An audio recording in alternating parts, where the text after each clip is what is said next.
इस वक्त से ठीक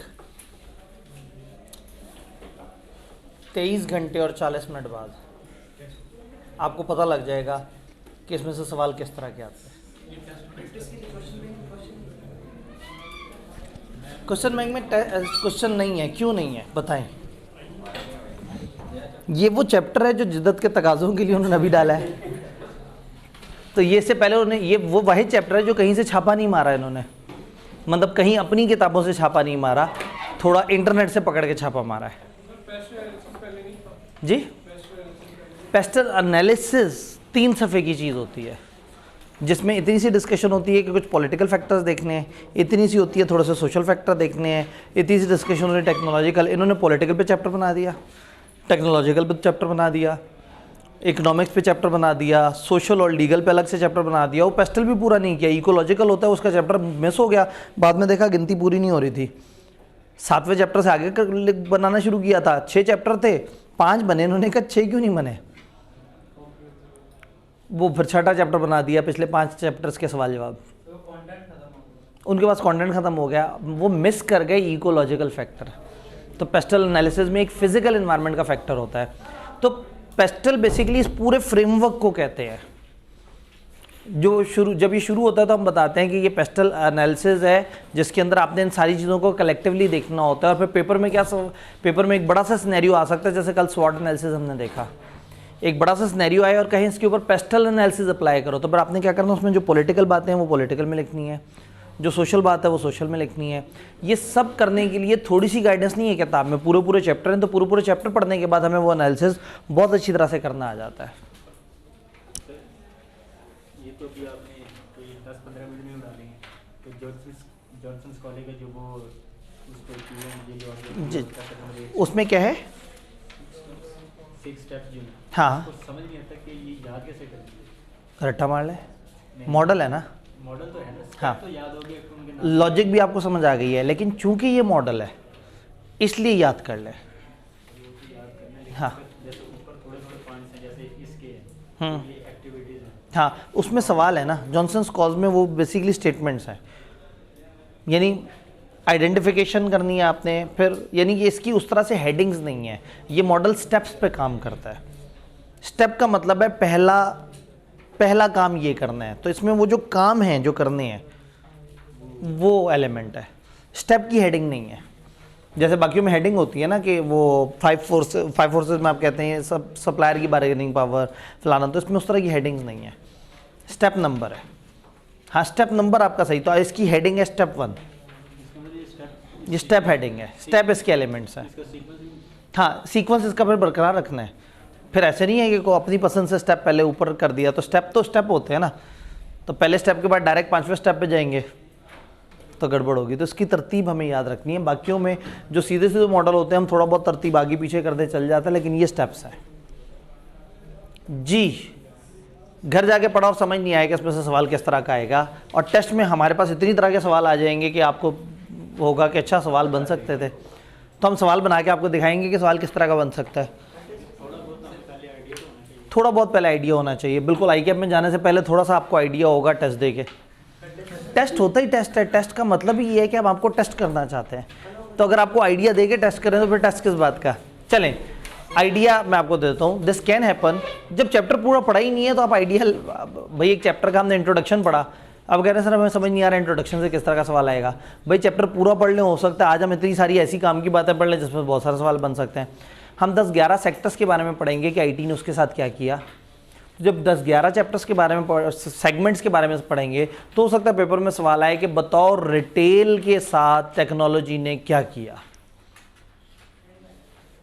तो हो सकता है एक बच्चा जो कि बहुत रट्टे का शौकीन हो, उसने वहाँ पे किताब में दिए हुए 8-10 लाइनें याद की हुई हों, और एक बच्चा जो लॉजिकल है वो हेडिंग पकड़े रिटेल और फिर बताए कि टेक्नोलॉजी ने रिटेल के साथ क्या किया। आज ये सारे सेक्टर्स मैं आपके सामने बोलूँगा, पहले आप मुझे बताएंगे टेक्नोलॉजी ने क्या किया, फिर मैं आपको बताऊँगा टेक्नोलॉजी ने क्या किया, फिर किताब से पूछेंगे टेक्नोलॉजी ने क्या किया। और किताब से नहीं भी पूछें तो ये मॉडल थोड़ी है, ये तो एग्जाम्पल्स हैं कि हो क्या रहा है, तो इसको रट्टा मारने की असल में ज़रूरत नहीं है। तो ये वो वाले चैप्टर्स हैं जिनको हमने एक दफ़ा देखना है, समझ लेना है कि वो बात क्या कर रहे हैं। खुद से लिख सकते हैं तो बहुत अच्छी बात है, लेकिन आप में से किसी को अगर लगता है कि उसकी राइटिंग पावर बहुत हल्की है, वो बिल्कुल खुद से नहीं लिख सकता, उसको फिर रट्टा मार लेना चाहिए। जी, ई बिज़नेस का पहला पॉइंट, एक जुमला लिखा हुआ था ई बिज़नेस में, उसको देखते हैं। Electronic business exchanges between businesses have emerged.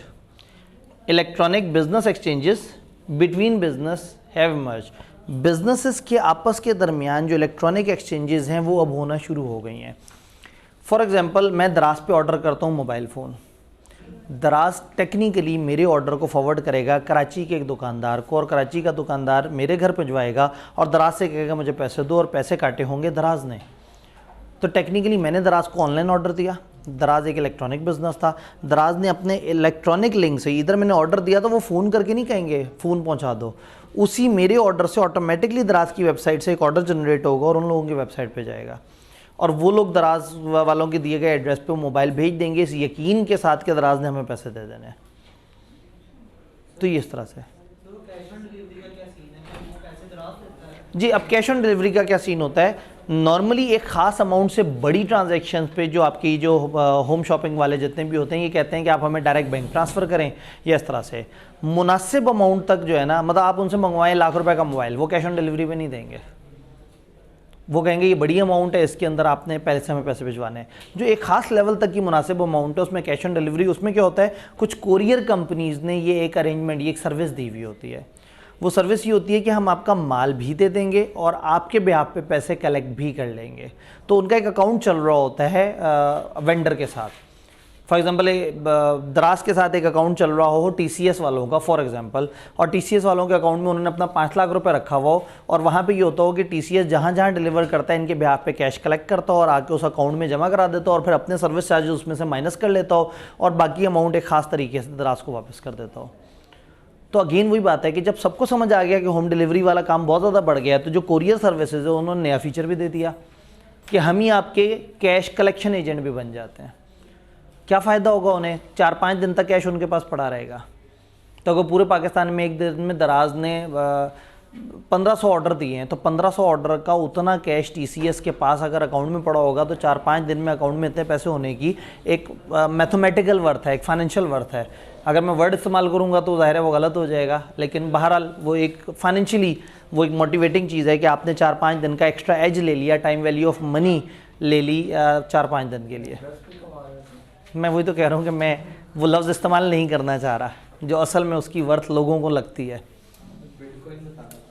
Bitcoin बताना था, लेकिन पिछले दिनों के सवाल ख़त्म होने के बाद बताना था। हाँ जी, माइक कौन सा, ये वाला माइक लगा लें? नहीं जी,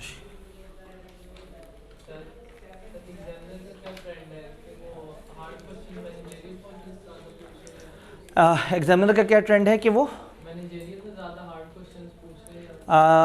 तकरीबन एक आध सिनेरियो सा दे देता है और बाकी मुनासिब सवाल है। यानी हम कह सकते हैं कि अगर 4 सवाल हैं तो एक प्रॉपर सिनेरियो होगा, एक दरमियाना सा सिनेरियो होगा और 2 सीधे सवाल होंगे। तो वो अभी आपके हर चैप्टर के एंड पे आपको उस चैप्टर के जो MFA में सवाल आए हैं वो भी आपको नज़र आ जाते हैं, तो थोड़ा सा उससे आपको आइडिया होगा। अभी MFA में मैनेजरियल पोर्शन पे वो कोशिश करते हैं कि कुछ लॉजिक ज़रूर पूछें, लेकिन आपको उसमें पास होने का मार्जिन भी देते हैं। तो ऐसा नहीं हुआ कि 4 सवाल पूछे और चारों लॉजिकल पूछ लिए, तो मिक्सिंग कर रहे हैं, रट्टे और लॉजिक की मिक्सिंग कर रहे हैं जनाब। नहीं, ऑन भी तो करना था।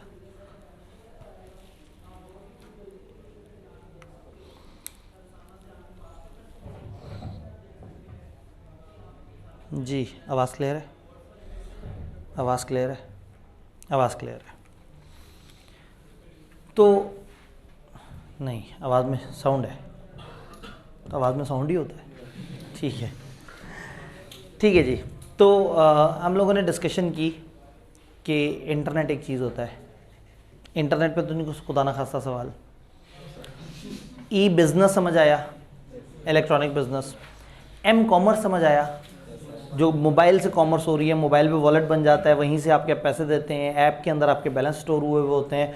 और आज के दौर के बच्चों को समझाना जो कि इजी पैसा इस्तेमाल करते हैं, जैस कैश इस्तेमाल करते हैं, आप लोगों के लिए तो बहुत आसान है कि आपका मोबाइल ही टेक्निकली आपका बैंक अकाउंट बना हुआ होता है, वर्चुअली पैसे स्टोर हुए हुए होते हैं और आप वर्चुअली उसको इस्तेमाल भी कर पा रहे होते हैं।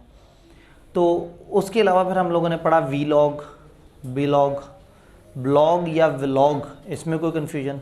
ब्लॉग रिटन आर्टिकल्स होते थे, थोड़ा बहुत उसमें मल्टीमीडिया यूज़ होता था, जबकि व्लॉग टोटली मल्टीमीडिया है, टोटली वीडियो कंटेंट है। और व्लॉग बनाने के लिए आपको चाहिए एक कैमरा और इंटरनेट। कंटेंट अच्छा होना शर्त नहीं है, बस व्लॉगर कोई भी बन सकता है, कभी भी बन सकता है। और सम टाइम अच्छे कंटेंट के से ज़्यादा बुरा कंटेंट चलता है। तो कभी कभी जो है वो ऐसा कंटेंट वायरल हो जाता है जो इंतहाई थका हुआ है, और जिसका वो वायरल हुआ है उसका सब इतना मजाक उड़ाते हैं और वो मिलियनेयर बन जाता है, और हम सिर्फ मजाक उड़ाते रह जाते हैं, और वो बाद में आपका मजाक उड़ा रहा होता है। जैसे ताहिर शाह, पता नहीं आपके ज़माने का नहीं है ताहिर शाह, ये कोई 3-4 साल, 4-5 नहीं बल्कि 7-8 साल हो गए मेरे ख्याल में। एक सॉन्ग आया था उसका, हाँ 200, हाँ फिर बाद में एक और सॉन्ग भी आया था, पहले सॉन्ग की इतनी कामयाबी के बाद जी। हाँ, तो वो सम टाइम ये होता है। तो व्लॉग के ऊपर जो है ना, मैंने आपको बताया कि किसी बंदे ने बहुत ही तब के वो लिखा है कि उसके लिए सिर्फ 2 चीज़ें चाहिए। तो जितना आपने पढ़ा उसमें कोई कन्फ्यूजन, टेक्नोलॉजी बिजनेसेस को डिस्टर्ब करी जा रही है, करी जा रही है, करी जा रही है। ये बात समझ आ रही है? बिटकॉइन के ऊपर बात कर लेते हैं, कोई सवाल नहीं पीछे से? किताब में वही बात है कि अजीब से मूड में बैठे हुए थे, एग्जाम्पल भी उठा के दे दी बिटकॉइन की या ब्लॉकचेन टेक्नोलॉजी की। ब्लॉकचेन क्या है? ब्लॉकचेन ट्रिपल अकाउंटिंग सिस्टम है। आप लोग डबल अकाउंटिंग एंट्री पढ़ते हैं। एक ट्रिपल अकाउंटिंग एंट्री होती है, तकरीबन 10-15 साल पहले जो है वो, अच्छा ये बहुत ज़्यादा कॉमन हो गया था कि लोग डबल एंट्री सिस्टम के बाद एक ट्रिपल एंट्री सिस्टम को फोकस करना चाह रहे थे, जिसमें एक जगह असल एंट्री हो और उसका एक निशान किसी और जगह पे छोड़ दिया जाए, उसका एक एविडेंस कहीं और छोड़ दिया जाए। ये ऐसे ही है जैसे ये और ये एक दूसरे को 100 रुपये का नोट दे रहे हो, और वो 100 रुपये का एक ख़ास जगह से नोट में ऐसे करके थोड़ा सा फाड़ूँ और ये वाले भाई को दे दूँ और इनसे कहूँ आपने अपने पास संभाल के रखना है। कल को इनके दरमियान जब भी फटा हो कि ये नोट सही है या नहीं है, या ये ट्रांजैक्शन हुई थी या नहीं हुई थी, ये भाई को बुलाया जाए, इनसे वो पर्ची पकड़ के उसके साथ जोड़ के देखें हाँ ये ट्रांजैक्शन सही हुई थी, ये वही नोट है जो इसने इसको दिया था, क्योंकि इनके पास लिखा हुआ है कि इसने इसको जो नोट दिया है उसका टुकड़ा मेरे पास है। ये मैं समझाने के लिए आपको कह रहा हूँ। तो प्रैक्टिकली एक चेन बन जाती है। हम क्या करते हैं, हम सारे पीसेस को ना, इन्होंने आहिस्ता आहिस्ता समझा कि अगर हमने इंटेग्रिटी ऑफ इन्फॉर्मेशन को बेहतर तरीके से करना है तो देयर आर सम ब्लॉक्स। जितनी भी इंफॉर्मेशन है, बड़ी सी इंफॉर्मेशन, उसको ब्लॉक्स में तोड़ दें। हर ब्लॉक को एक सीरियल नंबर दे दें, हर ब्लॉक के अंदर एक कंटेंट हो, हर ब्लॉक से पीछे एक कनेक्शन हो और एक आगे कनेक्शन हो। जब भी इन्फॉर्मेशन इकट्ठी पढ़नी हो तो सारे ब्लॉक जोड़े जाएँ तो इन्फॉर्मेशन पढ़ी जाए, लेकिन सारे ब्लॉक अलग अलग जगह पे हैं तो इन्फॉर्मेशन का कोई फ़ायदा नहीं। ये ऐसे ही है जैसे एक मूवी के 3 टुकड़े हुए हों और 3 अलग अलग कंप्यूटर्स पे पड़े हुए हों। अगर वो तीनों कंप्यूटर्स चल रहे हैं, तीनों इंटरनेट से कनेक्ट हुए हैं, तो एक चौथे कंप्यूटर पे मैं उस मूवी की फाइल पे डबल क्लिक करूँ, एक सॉफ्टवेयर चले, वहाँ से एक टुकड़ा पकड़े, वहाँ से एक टुकड़ा पकड़े, वहाँ से टुकड़ा पकड़े, उनको जोड़े, मुझे फिल्म दिखाए और उसके बाद दोबारा उन टुकड़ों को तोड़ के अलग जगह पर रख दे। तो इनके पास मूवी का एक टुकड़ा है, ये गड़बड़ नहीं कर सकते, ये चोरी नहीं कर सकते। उनके पास एक टुकड़ा है, वो चोरी नहीं कर सकते। उनके पास टुकड़ा है, वो चोरी नहीं कर सकते। मेरा सॉफ्टवेयर तीनों को इकट्ठे करके दिखाता है, लेकिन दिखाता है इनके कंप्यूटर्स में से। अगर ये बंद कर देंगे तो मैं भी चोरी नहीं कर सकता। तो ब्लॉकचेन में क्या करते हैं, हम डाटा को ब्लॉक्स में डिवाइड कर देते हैं, फिर ब्लॉक्स की एक चेन बना देते हैं। हर चेन का एक रेफरेंस नंबर होता है, वो पीछे वाले से रिलेट कर रही होती है। तो अब ऐसे में जब भी उस डाटा में कोई गड़बड़ करेगा, एक डाटा स्टोर हुआ हुआ, उसकी ब्लॉकचेन पीछे जो है ना, फॉर एग्जांपल 15 जगह स्टोर हुई हुई है, तो जैसे ही उस डाटा के अंदर कोई गड़बड़ करेगा, डाटा चेंज करेगा, तो वो ब्लॉक्स आपस में कनेक्ट नहीं हो पाएंगे, एरर आना शुरू हो जाएगा। क्योंकि हर बंदे के पास जो ब्लॉक पड़ा हुआ है वो आपस में उस रेफरेंस से जब जुड़ने की कोशिश करेंगे तो वो डाटा जनरेट नहीं होगा जो सामने लिखा हुआ है। तो इस टेक्नोलॉजी से इन्होंने ये ट्रिपल एंट्री सिस्टम शुरू किया और इनको बड़ा मज़ा आना शुरू हो गया कि ये तो बड़ी मज़ेदार चीज़ हो गई। इससे तो सिक्योरिटी ऑफ डाटा बहुत ज़्यादा बढ़ गई, सिक्रेसी ऑफ डाटा बहुत ज़्यादा बढ़ गई। अकाउंटिंग एंट्रियों में हमें हर वक्त मसला रहता है कि चोरी ना हो जाए, गड़बड़ ना हो जाए, कोई एक्सेस ना कर ले। अब क्या होगा, मेरे अपने सिस्टम में अकाउंटिंग एंट्रियाँ पड़ी हुई होंगी और मुझे नहीं पता होगा वो लिखा हुआ क्या है, क्योंकि मेरे पास कुछ ब्लॉक्स पड़े हुए होंगे, कुछ ब्लॉक्स कहीं और पड़े हुए होंगे। तो ब्लॉकचेन टेक्नोलॉजी क्या करती है, एक ही डाटा को स्प्रेड जगह पे रख देती है और उनको आपस में फिर कनेक्ट किया जाता है यूजिंग वो जो कोड्स हैं, जो हर ब्लॉक, यूँ समझे हर ब्लॉक का एक सीरियल नंबर है, आसान अल्फाज में। एक उससे पीछे सीरियल नंबर है 973 और एक उससे अगला सीरियल नंबर है 975 और ये 974 है, और ये आपस में एक दूसरे से कनेक्ट करें। अगर मैं 974 का कंटेंट चेंज कर दूंगा ना तो 73 पहचानेगा ही नहीं से कि तुम कौन हो। और 75 भी नहीं पहचानेगा, वो कहेगा पिछला डब्बा तो किसी और मालगाड़ी का आके लग गया, ये तो मेरा डब्बा ही नहीं है। तो जब वो दरमियान में आएगा ही नहीं और जब ये पीस कंप्लीट ही नहीं होंगे तो सामने इन्फॉर्मेशन डिस्प्ले ही नहीं होगी। तो रादर देन एक ही सिस्टम पे सारी इन्फॉर्मेशन स्टोर हुई, वो इन्फॉर्मेशन छोटे छोटे ब्लॉक्स में डिवाइड कर दी, अलग अलग जगह स्टोर कर दी और ऐसे टूल्स यूज़ किए जो एक जगह पे इन्फॉर्मेशन को इकट्ठे दिखाते हैं। जब ब्लॉकचेन बन गई तो इससे इन्होंने कहा कि ये तो आईटी में भी इस्तेमाल हो सकता है, ये तो अकाउंटिंग में भी इस्तेमाल हो सकता है। हम अकाउंटेंट का बहुत ज़्यादा फ्यूचर ब्लॉकचेन से रिलेट करता है। आगे जाके अकाउंटिंग ब्लॉकचेन पे होनी है। हर सिस्टम एक छोटा सा टर्मिनल होगा और उस सिस्टम पे डाटा स्टोर नहीं हुआ होगा, डाटा स्टोर हुआ होगा ब्लॉक्स में। हमारे जो कॉलेजेस के सर्वर्स हैं ये ब्लॉकचेन्स पे काम करते हैं। ऐसा नहीं है कि आप अपना डाटा देते हैं तो हमारे पास वहाँ मौजूद सॉफ्टवेयर में एक बंदा सामने सॉफ्टवेयर में एंट्री करता है, नहीं। इंटरनेट पे एक ऐप पड़ी हुई होती है, इंटरनेट पे एक जगह होती है, एक मास्टर सर्वर होता है, आप यहाँ से डाटा डालते हैं, वो इंटरनेट पे जाता है और जाते ही वो रास्ते में टुकड़े होकर अलग अलग जगह पे स्टोर हो जाता है। मैं अपने घर बैठ के अपने मोबाइल से भी लॉगिन पासवर्ड दे के वो सॉफ्टवेयर चला सकता हूँ और मैं किसी लैपटॉप से भी चला सकता हूँ, मैं किसी डेस्कटॉप से भी चला सकता हूँ, मैं किसी मैकिन्टॉश मशीन से भी चला सकता हूँ, मैं आईफोन से भी चला सकता हूँ। तो वो सॉफ्टवेयर वेब पे इंस्टॉल हुआ है। वेब पे वो सॉफ्टवेयर वहाँ पे अलग अलग जगह से डाटा इकट्ठा करके हमें दिखाता है और फिर दोबारा से उनको अलग अलग कर देता है। तो हमारा स्टाफ भी अगर चाहेगा डाटा चोरी करना तो वो शायद डाटा का थोड़ा सा हिस्सा चोरी कर सकेंगे, थोड़ा सा नहीं चोरी कर सकेंगे। दैट्स वाई आपको व्हाट्सएप भी कहता है कि आप एंड टू एंड एनक्रिप्टेड हो। अगर आप अपनी end to end encryption open करते हैं तो आपके मैसेजेस जो किसी के साथ हैं वो व्हाट्सएप का स्टाफ भी नहीं पढ़ सकता, वो अंदर नहीं घुस सकते उसके। इस लेवल पे प्राइवेसी है जस्ट बिकॉज के पीछे इस तरह की टेक्नोलॉजी यूज़ की है जिसमें सबके पास पूरे पीस ही नहीं है। हर कोई अपने वो हिस्से का वो फटा हुआ नोट लेके फिर रहा है, पूरा नोट ही नहीं है किसी के पास। जी अब होता क्या, बात ये है कि व्हाट्सएप ने आपको ये प्राइवेसी एनेबल करने की ऑप्शन दी है। बाय डिफ़ॉल्ट ये एनेबल नहीं होती। आप अपने व्हाट्सएप की सेटिंग में जाएं, एंड टू एंड एनक्रिप्शन आप एनेबल करेंगे। अगर आप नहीं करेंगे तो दे हैव अ राइट कि आपका डाटा इस्तेमाल कर सकते हैं, दे हैव अ राइट कि फॉर सम पर्पस आपके डाटा में झांक सकते हैं। और अगेन जितना मर्जी एंड टू एंड एनक्रिप्शन दे दें, एक ख़ास लेवल पे जाके ये कंपनियों ने अपने पास डाटा रखना होता है। हम जो बात करते हैं किसी स्पेसिफिक प्रोडक्ट के बारे में, मतलब लाइक अभी नॉर्मल बात कर रहे हैं, अब हम घर जाएंगे हमें उस प्रोडक्ट की ऐड शो हो जाएगी, ये चोरी करा रहे होते हैं। ये बिग डाटा है, ये अगली बड़ी गेम है। इवन सर मैं चैप्टर 4 में थोड़ा सा आइडिया आएगा बिग डाटा का। मार्क ज़करबर्ग की मैं एक वीडियो देख रहा था सर, वो कॉल पे था, मतलब लैपटॉप यूज़ कर रहा था, उसने अपने लैपटॉप के फ्रंट कैमरा के ऊपर टेप लगाई, लाइक फेसबुक का बन गया और उसको सारा कुछ पता है कि हम क्या कर रहे हैं बेसिकली। दुनिया बड़ी जालिम है। ये हमारे सारे मोबाइल माइक का काम कर सकते हैं, हमारे सारे टीवी, हमारे सारे लैपटॉप रिकॉर्डिंग डिवाइसेस का काम कर सकते हैं। ये लोकेशन एनेबलर्स हैं, हम लोकेशन ऑफ भी करके रखें तो भी बैक एंड से लोकेशन जो है वो एक्सेस की जा सकती है। तो प्राइवेसी के अच्छे खासे मसले हैं, लेकिन इस चैप्टर में इस वक्त हम इन दुखों पे बात नहीं करें। इन दुखों पे हम आईटी के चैप्टर में जाके बात करेंगे। चैप्टर 4 में थोड़ा सा बिग डाटा पे बात करेंगे। फिर अगर आप शौक रखते होंगे तो आपको मैं अलग से बिग डाटा के ऊपर वीडियो दे दूंगा। सीए फाइनल में बिग डाटा पे बहुत प्यारी डिस्कशन होती है, तो उसकी कुछ वीडियोज़ मैं आपको दे दूंगा जस्ट फॉर अंडरस्टैंडिंग। वो बड़ा मज़े का कॉन्सेप्ट है दुनिया का। तो इस वक्त हम बात कर रहे थे ब्लॉकचेन का। तो ब्लॉकचेन में क्या कह रहे हैं, ये टेक्नोलॉजी है जो कि डिसेंट्रलाइज्ड डिस्ट्रीब्यूटेड लेजर की है। It records transaction between two parties and move transaction from a centralized server-based system to a transparent cryptographic network. Cryptographic अलग अलग जगह पे क्रिप्टोग्राफ बना हुआ है कि उसकी ऐसे लाइनें बनी हुई हैं, इधर से डाटा उठाना है, इधर से डाटा उठाना है, इधर से डाटा उठाना है। It uses peer-to-peer agreement to record and verify transaction, no manual verification. Manual verification यानी peer-to-peer। ये तीन सिस्टम तीनों एक सेम लेवल पे हैं, तीनों में से कोई सर्वर नहीं है, तीनों में से कोई वो नहीं है, उसका यूज़र नहीं है। सब पे डाटा पड़ा हुआ है और वो सारे डाटा एक दूसरे का मिलजुल के इस्तेमाल कर रहे हैं, जैसे टोरेंट्स डाउनलोड होते हैं। It has many implication for financial institutions such as bank and stock brokerages वगैरह। यानी पीयर टू पीयर ट्रांजैक्शन अगर वो करेंगे तो उससे इंटरमीडिएरी और इस तरह की चीज़ें सारी ख़त्म हो जाएंगी।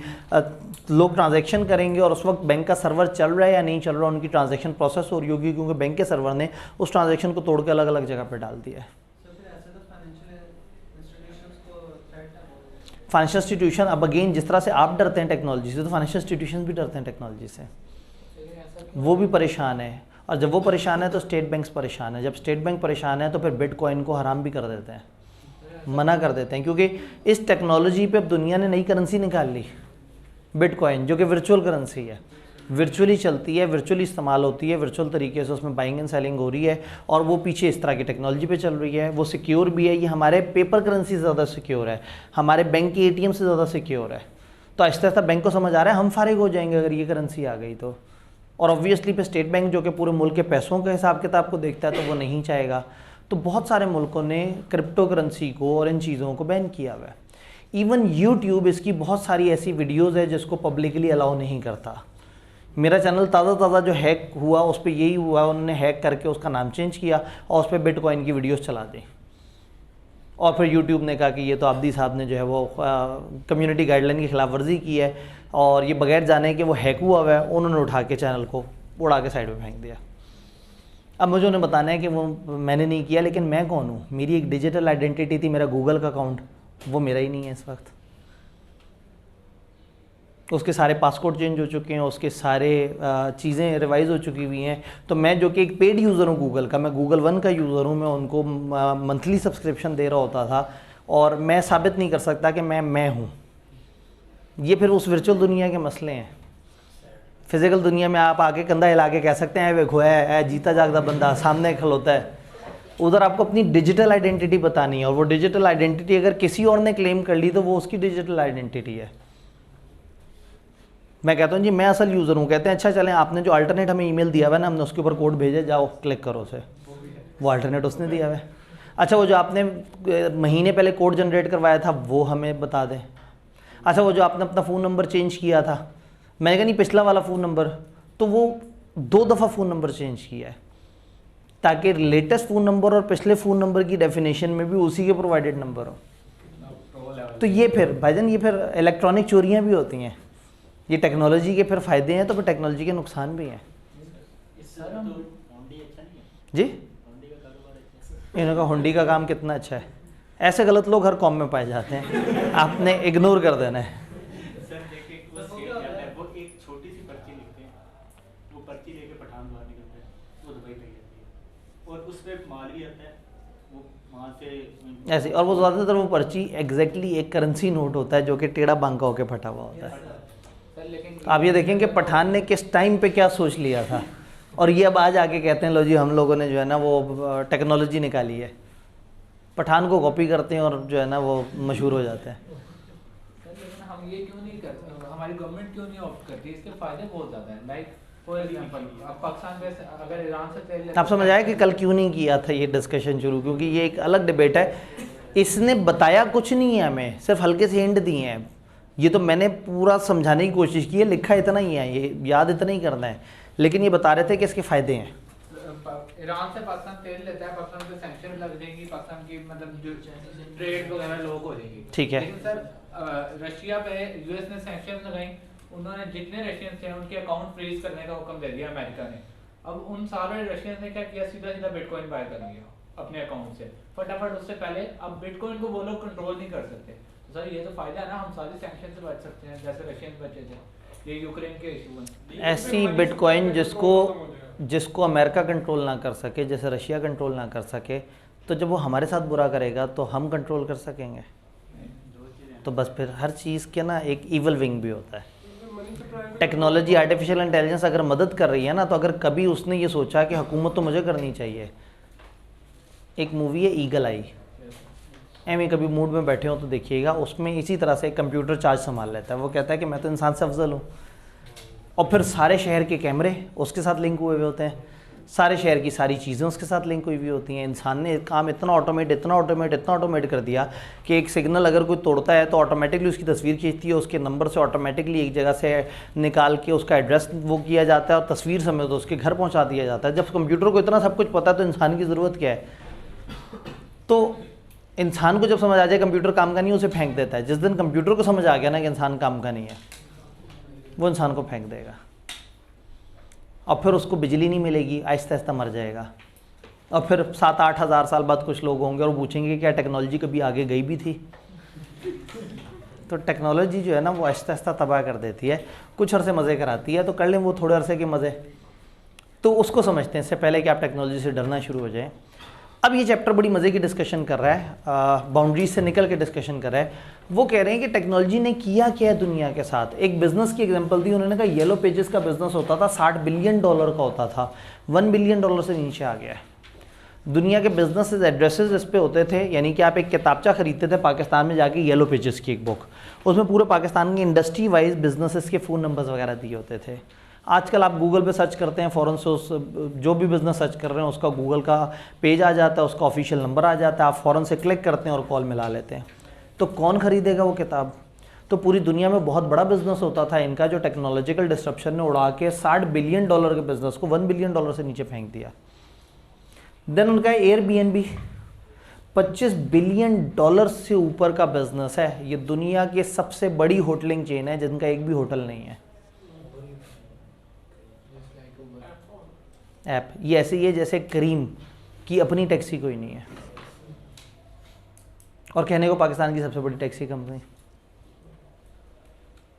तो ये बिजनेसेस, ये booking.com, आप वहाँ से होटल बुक करवाते हैं, आप वहाँ से गाड़ियाँ बुक करवाते हैं, आप वहाँ से मुख्तलिफ और चीज़ें बुक करवाते हैं, समटाइम आप वहाँ से फ़्लाइट्स वगैरह भी बुक करवाते हैं, और वो सिर्फ मिडल मैन है, वो इंटरमीडिएरी हैं।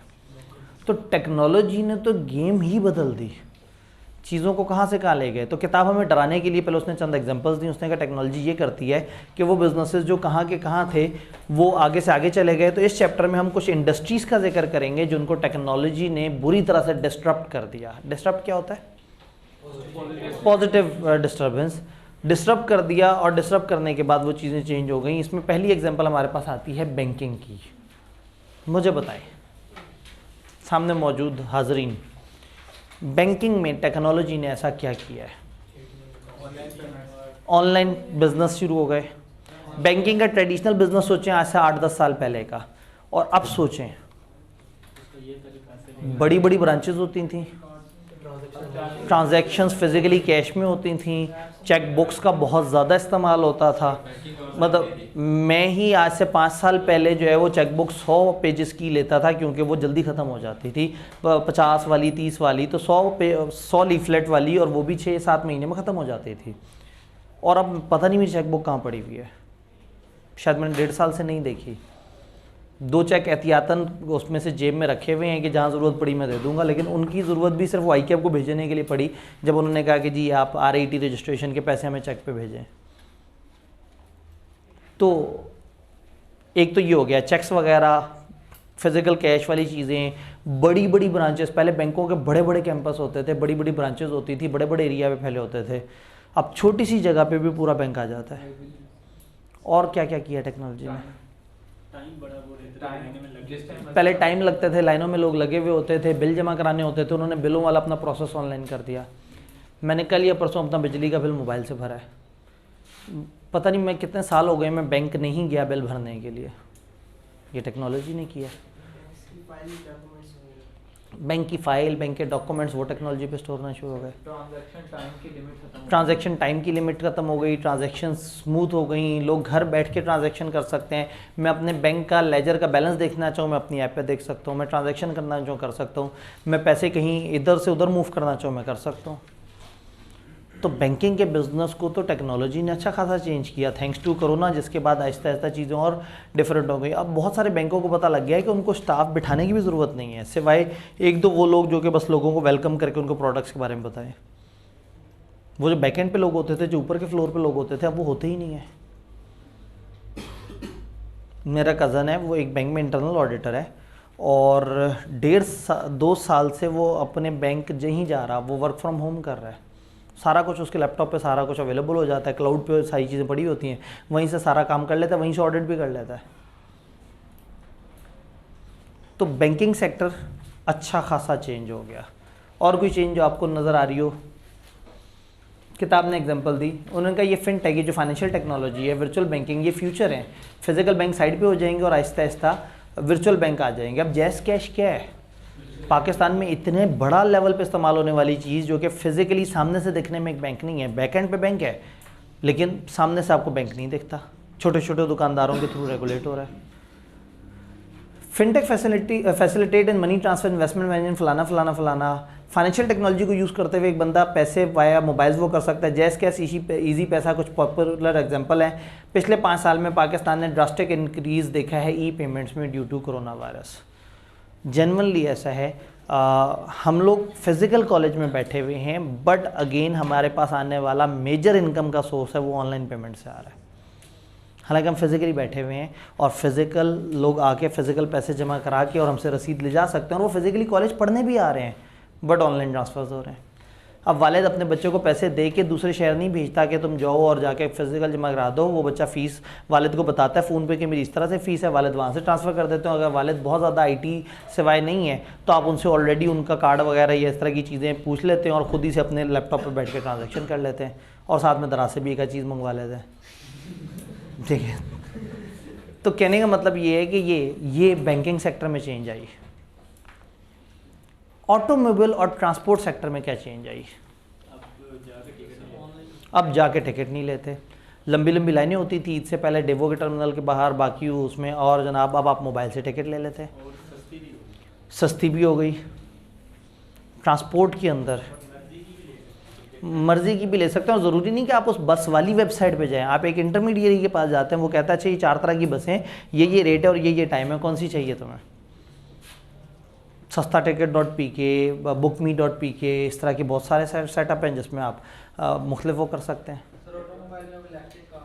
ठीक है, ट्रांसपोर्टेशन में हमने बात की, साथ अब ऑटोमोबाइल में बात करते हैं। इलेक्ट्रिक कार, टेक्नोलॉजी चेंज हो गई। जब इसकी बात आती है तो टेस्ला सर फहरिस्त होती है ऑटोमोबाइल में। टेस्ला ने गाड़ी को स्मार्टफोन बना डाला, इंटेलिजेंट गाड़ी बना दी, बगैर ड्राइवर के चलती है, सेंसर्स पे चलती है। और फ़र्ज़ करें आप गाड़ी ड्राइव कर रहे हैं, आप एक जगह पे पहुँचे, अब आप अपने ऑफिस के करीब पहुँचे, फॉर एग्जांपल मैं यहीं कहीं बाहर पहुँचूँ और मैंने अंदर आना हो, वहाँ पे रश हो, तो मैं गाड़ी से निकलूँगा और उस पर ऑटो पार्क का बटन दबा के और मैं अंदर आ जाऊँगा। वो ऐसे करके चलते चलते ज़रा सेंसर से सर्च करती रहेगी कहाँ आसपास जगह, जहाँ जगह होगी ऐसे करके आगे पीछे करके वहाँ पार्क होगी, अपने आप को बंद करेगी, लाइटें धीमी करेगी और लॉक। मैंने जब यहाँ से निकलना होगा तो मैं मोबाइल की ऐप पे वो बता दूंगा कि मेरे निकलने का टाइम हो गया। ऐसे करके यूँ करूँगा, अपने कमरे में जाऊँगा, लैपटॉप वगैरह उठाऊँगा, सारा सामान वगैरह, 1-2 बंदों से बात करूँगा तो बाहर पहुँचूँगा। इतनी देर में वो पार्किंग से निकल के AC चला के दरवाजे के करीब पहुँच चुकी होगी, और जब वो सेंस करेगी कि मैं उसके दरवाजे के करीब आ गया हूँ, the person with the key, जैसे ही वो इससे ख़ास फासले पर पहुँची वो दरवाज़ा खोल देगी मेरे लिए। मेरे पास ऐसे मिलती जुलती एक गाड़ी है, ये मेरी गाड़ी भी, मैं इसके पास जाऊँ ना तो मेरा इस्तकबाल करती है, लाइटें जलती हैं, कान इसके खुल जाते हैं एक्साइटमेंट में कि मेरा मालिक करीब आ गया है। तो मैं हाथ इसके करीब लेके जाता हूँ तो सिर्फ मैंने ऐसे खोलना होता है और लॉक ऑटोमेटिकली खुला हुआ होता है, क्योंकि मैं चाबी समेत इससे ख़ास फासले पे होता हूँ। तो गाड़ी के अंदर बैठता हूँ तो इसे पता है कि चाबी वाला बंदा अंदर आ गया, तो मुझे चाबी कहीं लगानी नहीं होती, मैं एक बटन दबाता हूँ, गाड़ी चल पड़ती है। तो मिनी टेस्ला मेरे पास भी है। लेकिन टेस्ला इससे ऊपर चला गया ना, मोबाइल से कनेक्ट कर लिया। आप मोबाइल से देख सकते हैं आपकी गाड़ी कहाँ जा रही है। आपके घर वालों ने शॉपिंग पे कहीं जाना है, आपने गाड़ी को भेज दिया। पहले ड्राइवर को लोग भेजते थे, अब आप गाड़ी को भेज देंगे। अब गाड़ी जा रही है, रास्ते में चलते चलते सिग्नल रुका हुआ है तो उस पर रुक रही है, चल रही है, उसके पास मैप्स हैं, उसके पास सारी आइडेंटिफिकेशन है, उसे पता कौन कितनी रफ्तार में चल रहा है। टेक्नोलॉजी, कोई चीज़ ख़राब हो वो ऑर्डर भी कर देती है खुद ही। कोई चीज़, हाँ, कोई चीज़ ख़राब हो जाए या किसी चीज़ की लिमिट पूरी हो गई या मोबाइल वगैरह की लिमिट आ गई तो वो बाकायदा ऑर्डर भी जारी कर देगी आगे से वो सप्लायर को कि वो उसको चीज़ें डिलीवर कर दे। टेस्ला इससे अगले लेवल पे चला गया। उसने कहा एक काम करो, किसी को गाड़ी पसंद है जी, इसका बोनट बड़ा प्यारा है, किसी को गाड़ी इसलिए पसंद है जी इसकी छत पूरी खुलती है, इसकी छत आधी खुलती है, इसके शीशे ऊपर की तरफ हैं, नीचे की तरफ हैं, इसमें ये कलर है फलाना। टेस्ला कहता है आओ हमारी वेबसाइट पे, आप बताओ आपको बेस जो ढांचा है वो कैसा चाहिए, किस कलर की गाड़ी चाहिए, कितने सीसी की गाड़ी चाहिए, छत खुलवानी है कि नहीं खुलवानी, शीशा उस तरह का हो या उस तरह का हो, बोनट छोटा रखना है बड़ा रखना है, पसंद की गाड़ी वो करें, वहीं पे पेमेंट करें, गाड़ी आपके घर डिलीवर भी कर देंगे। तो ऑटोमोबाइल तो बिल्कुल ही उजड़ गया ना, कि वो कहाँ एक फ़िज़िकल एक फैक्ट्री बेस्ड टाइप की चीज़ थी और आप उसको इंटरनेट पे ले गए। अब वो मोबाइल से कनेक्ट हो रहा है, आपकी चीज़ों से कनेक्ट हो रहा है। अब वो मोबाइल फ़ोन में भी एक सैटेलाइट फ़ोन का कॉन्सेप्ट लेके आ रहे हैं, गाड़ियों को सैटेलाइट से कनेक्ट कर देंगे, मोबाइल के सिग्नल से ही कहानी ख़त्म हो गई। तो that is automobile and transport sector में ह्यूज डिस्क्रिप्शन इलेक्ट्रिक व्हीकल्स है, राइड एड्रेसिंग और सेल्फ ड्राइविंग कार्स हैं। बिजनेस अब ज़्यादा सिंप्लीफाइड इलेक्ट्रिक कार्स की तरफ आ रहा है ताकि आहिस्ता आहिस्ता चीज़ें थोड़ी सी बेहतर हों। Technology of Tesla is so innovative कि वो चेंज होते रहते हैं, अपना सॉफ्टवेयर अप टू डेट करते रहते हैं। कंपनी जो है वो टेक्नोलॉजी कंपनीज बनती हैं और उसके बाद चीज़ों को वो अच्छे तरीके से लेके चलती हैं। तो अब ये क्या कर रहे हैं, अब ये चंद फ़ज़ाइल बयान कर रहे हैं कि क्या क्या किस तरह से हुआ। Another advancement is online portal, people can सिर्फ through thousands of car listed for sale across Pakistan. अब वो कह रहे हैं कि इवन ऑटोमोबाइल सेक्टर के अंदर ये भी है कि अब ऑनलाइन आपके पास मुख्तलिफ चीज़ें मौजूद हैं। आप OLX पे चले गए, आप पाकवीज़ पे चले गए, वहाँ पे आपके पास मुख्तलिफ गाड़ियाँ लिस्टेड हैं। ये इस तरह से करके आप वहाँ क्लिक करेंगे, देखेंगे। इवन वो आपको गाड़ी को घर बैठे बैठे सर्विस कराने की ऑप्शन दे रहे हैं, मुख्तलिफ चीज़ें उसकी इंस्पेक्शन वगैरह करवा सकते हैं। इवन वो कहते हैं कि आपने गाड़ी बेचनी है, आप हमें पैसे दें, हम गाड़ी बिकवा के देते हैं, हमें कमीशन दे दें। तो टेक्नोलॉजी ने तो सेक्टर ही बदल डाला। अगला sector electronic media. Electronic media ये क्या होता है?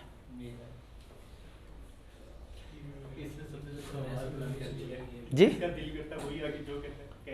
इलेक्ट्रॉनिक मीडिया जिसका जब दिल करेगा, मतलब पुराने ज़माने में एक मीडिया होता था, प्रिंट मीडिया, ख़बरें होती थीं, अखबार होते थे, केबल शेबल वगैरह होती थी। तो अब आहिस्ता आहिस्ता चीज़ें बदल रही हैं। यूट्यूब के चैनल्स हैं सबके, उसी के अंदर जो है वो चीज़ें चल रही हैं। हर बंदा अपने पसंद से खबरें बना रहा है। टिकर्स जनाब चल रहे हैं कि पाकिस्तान वो ईद का ऐलान हो गया। अगर आप उसे ओपन करेंगे तो पता लगेगा बांग्लादेश में ईद का ऐलान हो गया और पाकिस्तान वाले अपने रिवायती वक्त के मुताबिक जो है वो ईद मनाएं और गवर्नमेंट से पूछें कि ईद कब होगी। आपने वो उतनी वीडियो देख ली, 15 सेकंड गुजर गए, उनका व्यू काउंट हो गया, वो अब डॉलर कमा लेंगे। जी हाँ, एडवर्टाइजमेंट वगैरह अब सारी उस पर। तो इलेक्ट्रॉनिक मीडिया ने चीज़ें बदल दी। जैस आप नेटफ्लिक्स पे आ गए, नेटफ्लिक्स की तरफ, तो यूट्यूब से भी साइट पे हो गए, एक स्पेसिफिक डिवाइस पे आ गए, स्पेसिफिक ऐप पे आ गए जिस पे पहले से मूवीज़ मौजूद हैं और आप वहाँ देखें और इतनी मूवीज़ हैं कि आपसे ख़त्म ही नहीं होनी। केबल को रिप्लेस कर दिया। PTCL का एक ख़ास लेवल से ऊपर का इंटरनेट लगाएं तो वो आपको स्मार्ट टीवी ऑफ़र करते हैं। स्मार्ट टीवी आपके सादा टीवी को स्मार्ट टीवी बना देता है। एक HDMI केबल उसके अंदर डालेंगे, 150 चैनल मौजूद होंगे, 150 चैनल इंटरनेट से चल रहे होंगे। आप 2 दिन तक रिवाइंड भी कर सकते हैं। आप रात 11 बजे घर पहुंचे, आपने कहा हो 10 बजे जो है वो शायद मसूद का प्रोग्राम आना था, तो आपने जनाब ऐसे करके उसको रिवाइंड किया, 1 घंटा पीछे जाके देख लिया, तो गेम ही बदल दी। तो अब हम अपने घर में इसलिए केबल के पैसे देते हैं कि गेस्ट रूम में एक ऐसा टीवी है जहाँ तक केबल आती है, वरना 3-4 ऐसे टीवीज़ हैं जो केबल से आज़ाद है, ज़रूरत ही नहीं उसमें केबल की। हमारे टीवी से पता नहीं कितने अरसे पहले केबल की तार निकली थी, ख़राबी थी, उसके बाद लगी नहीं और अभी महसूस ही नहीं होता कि उसमें केबल नहीं लगी हुई। तो चीज़ें डायनामिकली चेंज हो जाती हैं। टेक्नोलॉजी जो है वो सारा, तो अब ये पेड स्ट्रीम सर्विसेज, नेटफ्लिक्स और ये सारी चीज़ें, इन्होंने तो सारी चीज़ों को ही आगे पीछे कर दिया। बिज़नेस मॉडल्स बदल दिए। लो क्वालिटी कंटेंट जो है वो साइड पे हो जाएगा कंज्यूमर की तरफ से, आहिस्ता आहिस्ता उन्हें जब समझ आ जाए कि क्या सही है क्या गलत है। बस प्रॉब्लम ये है कि एड्स बहुत हैं, बम्बार्डमेंट बहुत है, कौन सही है कौन गलत है ये नहीं पता। अब आपने अगर फॉर एग्जांपल एक चीज़ सर्च करनी है तो आपके सामने 25 वीडियोज़ आ जाएंगी, शायद 23वीं वीडियो पे जाके आपको पता लगेगा कि ये असल वीडियो थी जिसने सही कंटेंट दिया। तो प्रॉब्लम फिर ये है कि फिर कंटेंट भी जो है ना वो बहुत ज़्यादा अवेलेबल हो गया। अगला business retail and e commerce. Retail कैसे कहते हैं? दुकान को रिटेल कहते हैं, वो जो ये आम दुकान जो लोगों को चीज़ देती है। Retail is any place, even आप जूते खरीदते हैं वो एक रिटेल है। रिटेल का मतलब एग्जैक्टली वो दुकान या वो जगह जहाँ से आप जाके कंज्यूमर जहाँ से खरीद रहा है। एक तो होता है ना होलसेलर, डिस्ट्रीब्यूटर, तो रिटेलर इज़ द वन जो कि फाइनल प्रोडक्ट कंज्यूमर को दे रहा है। आप जहन में रिटेल से मुराद ले सकते हैं ये जो ग्रोसरी स्टोर्स है, आसान अल्फाज में। तो रिटेल की दुनिया में क्या किया है?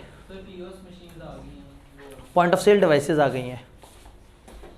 अब क्या होता है कि लोग चीज़ें खरीदते हैं, उसके बाद अपना कार्ड स्वैप करते हैं और पेमेंट कर देते हैं। आपको पता है आप सबके पास अगर कोई ATM कार्ड है तो दैट हैज़ द फैसिलिटी कि आप उसकी बेस पे पेमेंट कर सकते हैं। उसके लिए क्रेडिट कार्ड होना ज़रूरी नहीं, डेबिट कार्ड भी स्वैप हो जाता है। जैस कैश वगैरह की ऐप और आप उसको भी यूज़ कर लेते हैं। रिटेल सेक्टर में क्या ऐसी, मतलब रिटेल की दुनिया में टेक्नोलॉजी से उन्होंने क्या क्या कर लिया? अमेज़ॉन स्टोर पे जनाब दुनिया भर की चीज़ें पड़ी हुई हैं, दराज है, कितना कुछ पड़ा हुआ है वहाँ पे।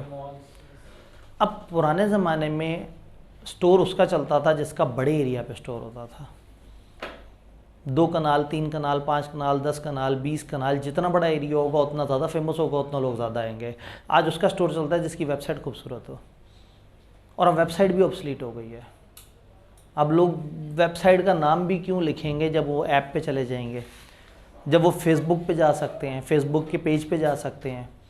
तो जिसका फेसबुक का पेज अच्छा होगा, जिसका सोशल मीडिया का हैंडलर अच्छा होगा, जिसका कंटेंट मज़ेदार होगा, एंगेजिंग होगा, जिसमें इजी टू ऑर्डर होगा, जिसमें पेमेंट करना आसान होगा, लोग वहाँ से ऑर्डर करेंगे। तो एक बहुत बड़ा सुपर स्टोर जो है वो अपना बड़ा सुपर स्टोर लेके साइड पे दुखी बैठा रहेगा, और एक छोटा सा दुकानदार जिसको एक अच्छी टेक्नोलॉजी की समझ आती होगी वो लाहौर का सबसे बड़ा दुकानदार बन जाएगा। तो रिटेल में पुराना कॉन्सेप्ट ख़त्म, अब बड़े बड़े सेटअप नहीं। अब इस तरह से पुराने ज़माने में क्या होता था, कपड़ों की दुकानों के बड़े बड़े आउटलेट्स, और अब कपड़े की सबसे ज़्यादा शॉपिंग ऑनलाइन होती है। हालांकि कपड़ा इज़ नॉट दैट थिंग जो ऑनलाइन लेना चाहिए, क्योंकि बगैर उसे टच किए आपको उसकी क्वालिटी का नहीं पता, उसके फैब्रिक का नहीं पता। लेकिन स्टिल अवाम इतनी सुस्त हो गई, ट्रांसपोर्टेशंस महंगी हो गई, वक्त कम हो गए लोगों के पास, तो online is the easiest solution. पहले क्या होता था, घर बैठे सोच रहे होते थे, इंटरनेट पे ऐड देखा, हाँ ये कपड़े अच्छे हैं, सारा कुछ। लेकिन जिस दिन मार्केट निकले होंगे, टाइम होगा और उस दिन दुकान तक पहुंच सके तो बाइंग होगी। उन्होंने कहा लो इतनी देर लगाएंगे तो कहाँ खरीदेंगे लोग। उन्होंने सामने ऑप्शन दे दिया, खूबसूरत सा डिज़ाइन का आपको कपड़े का सूट नज़र आएगा और साथ लिखा हुआ होगा click here to buy online. तो ख़वातीन कहेंगी ज़रा क्लिक करके देखते हैं होता क्या है। क्लिक करें तो वो आगे से कहते हैं कि जी हम आपको घर सप्लाई कर देंगे, पैसे बाद में दे दीजिएगा घर। लो मसले कोई नहीं, ऑर्डर हो जाएगा। चलो वो तो ख़वातीन बच्चे ऑर्डर कर देते हैं मोबाइल से। तो वो जो है ये सारी चीज़ें तोहफ़ा हैं टेक्नोलॉजी का। तो टेक्नोलॉजी ने इस बिज़नेस को अच्छा खासा बदल दिया। Retail space is losing ground to online shopping. ये जो रिटेल की जो स्पेस है, जो फिज़िकल रिटेल है, वो आहिस्ता आहिस्ता ऑनलाइन शॉपिंग से लूज़ हो रही है। लार्ज मॉल्स और स्टोर जो है वो अब फोर्स हो रहे हैं कि वो अपनी नंबर ऑफ़ लोकेशंस कम करें। पाकिस्तान में ऑनलाइन ट्रेंड जो है वो बहुत ज़्यादा नहीं है, आहिस्ता आहिस्ता आ रहा है। लेकिन मॉल्स में भी लोग जाते हैं। मॉल्स में क्यों जाते हैं कि वो जाके फ़िल्म भी देख लेंगे, एक आध शॉपिंग भी कर लेंगे, खाना भी खा लेंगे। तो मॉल में सबसे ज़्यादा रश होता है फूड कोर्ट पे, मॉल में सबसे ज़्यादा रश होता है सिनेमा में, या बस लोग जा रहे हैं और उनके पीछे लोग जा रहे हैं, बस सफ़र चलता जा रहा है, एवं इधर उधर घूम फिर रहे हैं, और जो है वो सिर्फ मॉल को देख रहे हैं और सोच रहे हैं कि हाँ जब जेब में कभी पैसे होंगे तो हम भी यहाँ आके ख़रीदा करेंगे। तो अक्सर मॉल में जो है वो गरीब स्टूडेंट जो है वो फिरते हुए मुख्तलिफ दुकानों में रखे हुए आइटम्स को देख के सोचते हैं कि यार ये अमीर लोग भी ख़रीदते हैं ना, बस सीए मेरा टाइम से हो जाए, अगली वाली अटैम्प्ट में सही से पढ़ के दूंगा, उसके बाद मेरा सीए जल्दी से हो जाएगा। तो मैनी स्टोर आर तो वो कह रहे हैं पाकिस्तान में ट्रेंड ऑन ऑनलाइन शॉपिंग सिर्फ विजिबल है with trips to mall only for entertainment. Many store are now, ये भी किसी ने तब के लिखा होगा, किसी चार्टर्ड अकाउंटेंट ने, जो है ना, many store are now also protesting successfully against high rents. अब मॉल्स में, स्टोर्स में मुख्तलिफ और लोग कह रहे हैं भाई आपके रेंट बहुत ज़्यादा हैं। वो कहते हैं नहीं जी हमारी खर्चा बहुत ज़्यादा है। वो कहते हैं भाई ठीक है हम बंद कर देते हैं, हम पीछे अपना एक बड़ा सा स्टोर बना लेते हैं गजुमता में, और वहीं से हम पूरे पाकिस्तान को सप्लाई कर देंगे। हमें क्या ज़रूरत है कि हम एक महंगे डिफेंस के एरिया में एक बड़ी महंगी सी दुकान किराए पे लें। यही मेरा भी फिनोमेना होता था कि मैं क्यों एक महंगी जगह पे एक महंगा किराए वाला कॉलेज लूँ, आराम से 2 मरले के कैंपस से इतने अच्छे तरीके से सर्व कर रहे हैं। अब अगेन हाँ, अब क्या होता है कि हर जगह के अपने अपने मसलों मसाइल हैं। कहने का मतलब है कि फ़िज़िकल इंफ्रास्ट्रक्चर के मसले सबसे ज़्यादा है, इसलिए कि दुनिया वर्चुअल पे ज़्यादा चली गई। मतलब अभी हम लोगों ने पोस्ट में डेडिकेटेड फ़िज़िकल क्लासेस शुरू की हैं और बच्चे फ़िज़िकली यहाँ पे आते हैं, फ़िज़िकली पैसे जमा करा के कहते हैं इस वाली क्लास का ऑनलाइन वर्जन दे दें। तुम कहते हैं भाई पर हम कॉलेज नहीं शुरू करते अगर तुम्हें चाहिए ऑनलाइन। तो उन्होंने कहा नहीं, ऑनलाइन वो चाहिए जिसमें टीचर फिजिकली आया वो इधर उधर फिर रहा हो, कैमरे पे नज़र आ रहा हो, ताकि हम घर बैठ के सुकून से टांग पे टांग रख के उस टीचर को जो है ना वो घूमते फिरते देख सकें। टांग पे टांग रखने वाली बात पे भाई बड़ा ऑफेंडेड सा हो जाते हैं। ठीक है जी, तो रिटेल और कॉमर्स समझ आया। एजुकेशन, अब तो नहीं ये तो जो है ना ये अब मतलब ये हाँ, इस पे तो ऐसे क्या है, इस पे तो पूरी नदियाँ बह सकती हैं इन्फॉर्मेशन की। ये बेचारे कोविड-19 के बाद की बातें कर रहे हैं। टेक्नोलॉजी तो इतनी ज़बरदस्त चीज़ है कि 2016-15 में ही ये चीज़ असेस हो गई थी कि टेक्नोलॉजी से हम ज़्यादा लोगों को रीच कर सकते हैं। मेरी हमेशा से ख्वाहिश होती थी कि अगर मैं लोगों को सर्व करना चाह रहा हूँ और मुनासिब पैसों में अच्छी एजुकेशन देना चाह रहा हूँ, तो मेरी लिमिटेशन है कि मेरे पास क्लास में जितने बच्चे आ गए, मुझे ज़्यादा बच्चों को सर्व करना है तो मुझे डबल लेक्चर देना होगा, ट्रिपल लेक्चर देना होगा, कमरा बड़ा करना होगा, बड़े कमरे में पढ़ाना होगा। फिर और उसके बाद भी एक इंसानी लिमिट है कि मैं 800-900 बच्चों को फिज़िकली पढ़ाऊँगा, उससे ज़्यादा को फिज़िकली पढ़ा ही नहीं सकता। विद टेक्नोलॉजी आप लोगों को ऑनलाइन पढ़ा सकते हैं, विद टेक्नोलॉजी आप चीज़ों को डिफरेंट तरीके से लेके चल सकते हैं। तो एजुकेशन में क्या हुआ, एजुकेशन सेक्टर के अंदर टेक्नोलॉजी ने क्या क्या आतंक मचाया। नियर पे इस वक्त पाकिस्तान का सबसे बड़ा कॉलेज है जो फिज़िकली एग्जिस्ट ही नहीं करता। 4,500 और किसी सेशन में 6,000 तक बच्चों को अकेला पढ़ा रहा होता है। क्योंकि पाकिस्तान एज अ पाकिस्तान बहुत बड़ी मार्केट है, but Lahore as a Lahore and Garden Town में जो फिज़िकली चल के आए वो एक ख़ास लेवल तक ही होंगे स्टूडेंट्स। तो एजुकेशन के डायनामिक्स बदल गए, ऑनलाइन एजुकेशन आ गई, लोग घर बैठ के पढ़ना शुरू हो गए, इवन लोग घर बैठ के पढ़ाना शुरू हो गए। कोविड के टाइम पे तकरीबन 6 से 8 महीने ऐसे रहे जहाँ टीचर्स अपने घर से बैठ के वीडियोस रिकॉर्ड करते थे या ऑनलाइन क्लास लेते थे, बच्चे घर से बैठ के क्लास लेते थे, और कॉलेज जो है ये सोचता था कि हमारा क्या रोल है। फिर कॉलेज ने खुद ही से बुलाना शुरू कर दिया टीचर को, नहीं आप आए, हम अच्छा वाला इंटरनेट देंगे आपको, अच्छी जगह देंगे, घर में अच्छा इंटरनेट नहीं होता। टीचर ने कहा मुझे समझ आ गई है, तुम पागल बना रहे थे मुझे, ठीक है, मैंने पढ़ाना है, बच्चे ने पढ़ना है, तुम कहाँ से बीच में आ गए। तो वो ऐसा हुआ कि कॉलेज ने ऑनलाइन क्लास शुरू की, बच्चों को डिफ़िकल्टी थी, टीचर्स ने कॉलेज से कहा भाई इस लाइसेंस नहीं, इस लाइसेंस पे हम जाएंगे, इस पे खर्चा थोड़ा ज़्यादा है लेकिन बच्चों को सर्विस मिलेगी। कॉलेज ने कहा हम क्यों खर्चा ज़्यादा करें, टीचर ने लाइसेंस खुद ले लिए। तो कोविड के टाइम पे एग्जैक्टली इससे पिछले कॉलेज में भी 2 टीचर्स अपने पैसों से ही लाइसेंस लेके और चला रहे थे। तो कॉलेज ने सोचा कि अगर लाइसेंस भी इनका है, पढ़ा भी रहे हैं और बच्चे घर बैठ के पढ़ रहे हैं, तो हमारी क्या इंपॉर्टेंस है बीच में। तो फिर ये होता है। फिर क्या हुआ, जो फिज़िकल कॉलेज थे उन्होंने कहा अगर ऐसे ऑनलाइन पे हो गए तो फिर बाद में हमारी तो ज़िंदगी ख़त्म हो जाएगी। देन इन्होंने बहुत अच्छे तरीके से सोचा और एक ऐसा मॉडल निकाला जिसके लिए फ़िज़िकल इंपॉर्टेंस रहे, कैमरा रिकॉर्डिंग वाला, कि फ़िज़िकल कॉलेज भी ज़िंदा रहे, चलती हुई क्लास भी हो रही हो, टीचर को अलग से कोई ऑनलाइन के लिए भी मेहनत ना करनी पड़े, कैमरा उसको रिकॉर्ड करे और हम बच्चों को अवेलेबल करें और वहाँ से अर्न करें। और बच्चे भी मान गए कि ये अच्छी प्रोडक्ट है, क्योंकि उससे उनकी शर्मिंदगी ख़त्म हो जाती थी। उन्हें लगता था वो क्लास में बैठे हैं लेकिन टीचर उन्हें देख नहीं रहा, वो क्लास के जोक्स पे उसी तरह से हंसते हैं, क्लास को उसी तरह से एंजॉय करते हैं, एक फ़िल्म देखते हैं और अपने पास डायरी में टिक लगा लेते हैं कि मैंने आज का लेक्चर समझ लिया है, हालांकि आज का लेक्चर गुजार लिया है, क्योंकि 1.5 पे चलाया होता है, 2 पे चलाया होता है, टिक टिक लगा लिया होता है। नहीं तो क्या होता है, सेशन एंड पे कहते हैं कि जी अगर 70 पेंडिंग लेक्चर्स हों तो क्या करें, 35 पेंडिंग। तो बेसिकली उन्हें गलत चीज़ मिली। This is not online. मैं मानता हूँ कि ऑनलाइन एजुकेशन की सबसे थकी हुई फॉर्म है ये कैमरे वाली जो हम खुद बेच रहे हैं इस वक्त, अनफॉर्चुनेटली कंज्यूमर के माइंड की वजह से। Consumer is demanding this thing. मैं इससे बहुत अच्छे लेवल पे बड़े रिफाइंड लेक्चर्स देता हूँ ऑनलाइन पोर्टल्स पे, जो कम टाइम पे चीज़ों को बड़े अच्छे तरीके से to the point specific discussion करते हैं, जिसके साथ टेस्टिंग बड़ी ज़बरदस्त सिंक हुई होती है, लाइव सेशंस होते हैं, बच्चों के साथ सवाल जवाब का मौका होता है। इन लोगों के साथ तो सवाल जवाब का मौका ही कोई नहीं है। हम फिज़िकल क्लास में पढ़ा रहे हैं, हम कैमरे की तरफ कभी कभी देख रहे हैं और लोगों को ये क्लास मिल रही है तो उन्हें लग रहा है वो क्लास का हिस्सा थे। ये धोखा है बहुत बड़ा। लेकिन ये कंज्यूमर की प्रेफरेंस है। अगर मैं कहूँगा कंज्यूमर को तुम्हारे लिए हमने वो चीज़ बनाई है जो 30 मिनट में तुम्हें समझाएगी, 1.5 घंटे वाली बात, बच्चा कहते नहीं 30 मिनट में सर कुछ मिस ना कर दें, तो 1.5 घंटे की क्लास को 2 पे चलाएगा, 45 मिनट्स में ख़त्म करेगा, जिसमें से समझ उसे 30 मिनट आई होगी, लेकिन उसको 30 मिनट की क्लास नहीं चाहिए, ठीक है, मेरे साथ धोखा ना हो जाए। उसे वो भी क्लास में डिस्कशन चाहिए कि पॉलिटिक्स पे क्या बात हुई थी, ईद की छुट्टियों पे क्या बात हुई थी। तो ये तकरीबन कचरा है, मतलब फॉर ऑनलाइन ये कचरा है कि जिसमें इतनी सारी इररिलेवेंट इन्फॉर्मेशन में से ना फिर बच्चा तंग आके ना क्लिप करना शुरू कर देता है कि अच्छा टीचर बह गया है, अब कुछ और डिस्कशन शुरू हो गई है, तो वो 10 मिनट आगे भी जाके क्लिक करेगा, अब देखिएगा टीचर क्या बात कर रहे हैं, हाँ अब थोड़ा सा ट्रैक पे वापस आ गया। अब पता नहीं टीचर ने उस 10 मिनट में 2 मिनट कोई बहुत ही काम की बात कर दी और बच्चे ने गुजार दी। तो अगेन बहरहाल फिर कॉलेजेस ने सर्वाइवल के लिए एक अच्छा मॉड निकाला कि उनका फिजिकल कॉलेज वाला सेटअप भी बहाल हो जाए, लोगों की फिजिकल मूवमेंट भी रहे, और बजाय इसके जब बच्चे घर बैठ गए थे तो इंटरनेट पर सर्च करते थे ऑनलाइन किसका अच्छा निज़ाम है, तो वो पहुंच जाते थे किसी एक आध जगह। तो उन्होंने कहा नहीं, ये जो फिजिकली आए हुए बच्चे हैं इनको यहाँ बुला के भले ऑनलाइन बेच लें लेकिन यहाँ बुलाया जाए। तो अब फिजिकल और ऑनलाइन की मिक्सिंग है, यही कर रहे हैं रिटेल वाले भी।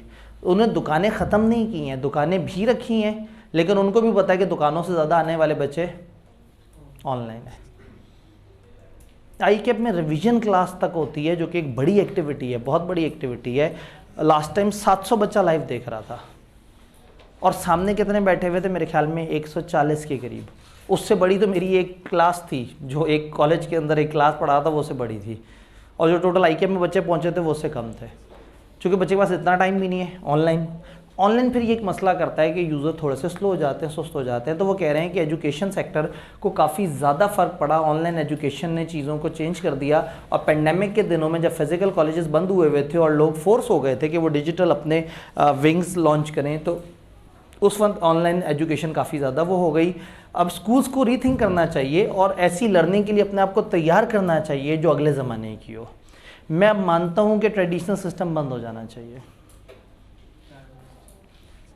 अगर 50 साल पहले गाड़ियाँ किसी और की तरह की थी और अब किसी और तरह की हैं, 50 साल पहले कैमरे किसी और तरह के थे और अब इस तरह के हैं, 50 साल पहले जो है वो इंटरनेट या मोड ऑफ इंफॉर्मेशन कुछ और था तो आज उस तरह से है, लेकिन 600 साल पहले भी लोग कुर्सियों पे बैठ के इसी तरह से एक टीचर को सुन रहे होते थे और 600 साल बाद भी इसी तरह से सुन रहे हैं।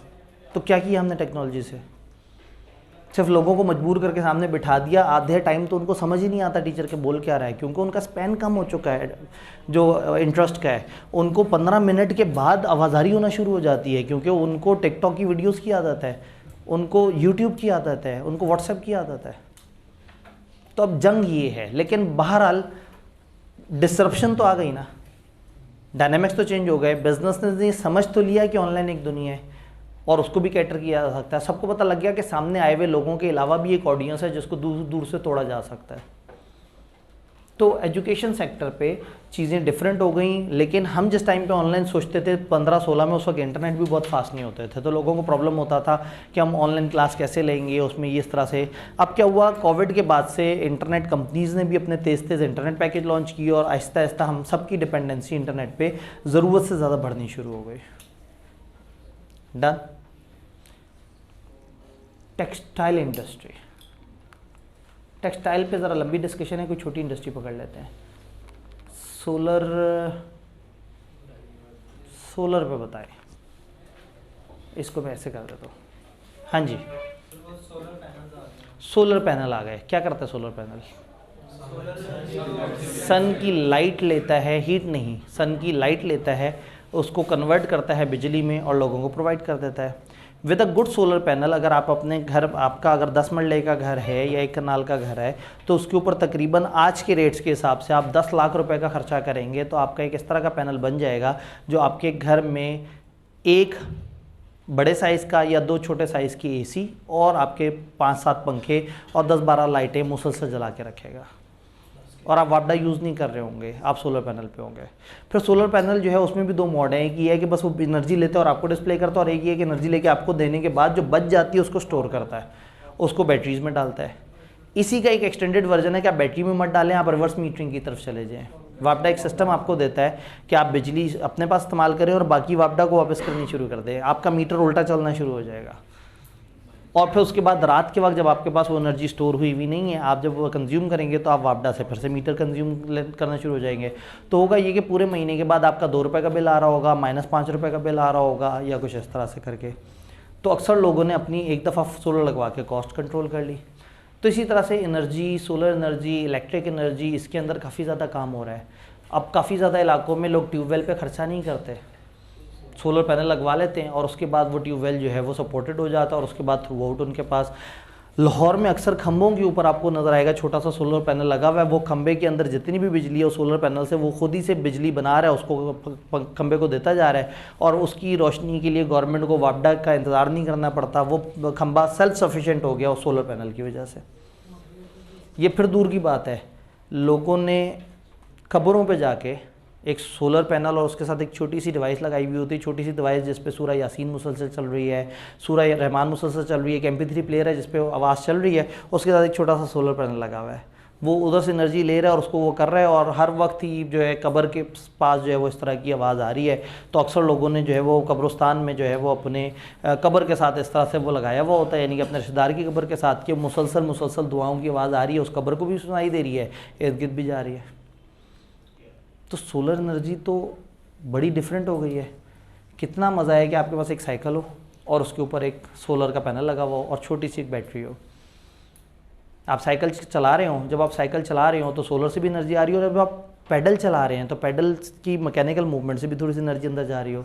फिर जब आप थक जाएं तो आप जो अंदर स्टोर हुई हुई एनर्जी है उसके ऊपर उस साइकिल को 40-45 किलोमीटर फी घंटा की रफ्तार पे आप चलाना शुरू करते हैं। रेस्ट भी हो गया, एक्सरसाइज भी हो गई, और आपको कोई एक्स्ट्रा खर्चा भी नहीं करना पड़ा। लेकिन उसमें फुर फुर की आवाज़ नहीं आती, तो फिर बाइक लोग नहीं छोड़ेंगे जी। सोलर पैनल जो एनर्जी लेता है वो उसकी बेसिस सरफेस एरिया होती है, तो छोटा सा पैनल करेगा कुछ ऐसे ही असल में सरफेस एरिया जितना ज़्यादा होगा उतनी ज़्यादा, लेकिन जब मैं घर के अंदर AC चला रहा था तो मैंने बड़ा सरफेस एरिया आपको बोला। और जब हम एक साइकिल चला रहे हैं जिसमें एक मैकेनिकल एनर्जी आप खुद भी प्रोवाइड कर रहे हैं, जिसकी रफ्तार भी बड़ी थोड़ी सी है और जिसने एक छोटी सी मूवमेंट में, एक एग्जांपल देता हूँ, ये एक पहिया ही है ना जिसने गोल गोल घूमना है।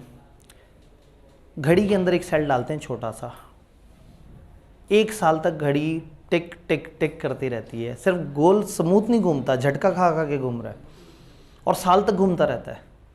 तो इसका मतलब ये है कि एक रेवोल्यूशन के लिए, एक उसको घुमाने के लिए आपको जितनी एनर्जी चाहिए वो बहुत ज़्यादा नहीं होती। कैलकुलेटर में भी सोलर वगैरह का, तो यानी कि दुनिया फिर इस चीज़ को एक्सप्लॉइट कर रही है, ज़्यादा से ज़्यादा क्या करें, किस तरह से करें जी। पाकिस्तान में तो मतलब सिर्फ एनर्जी है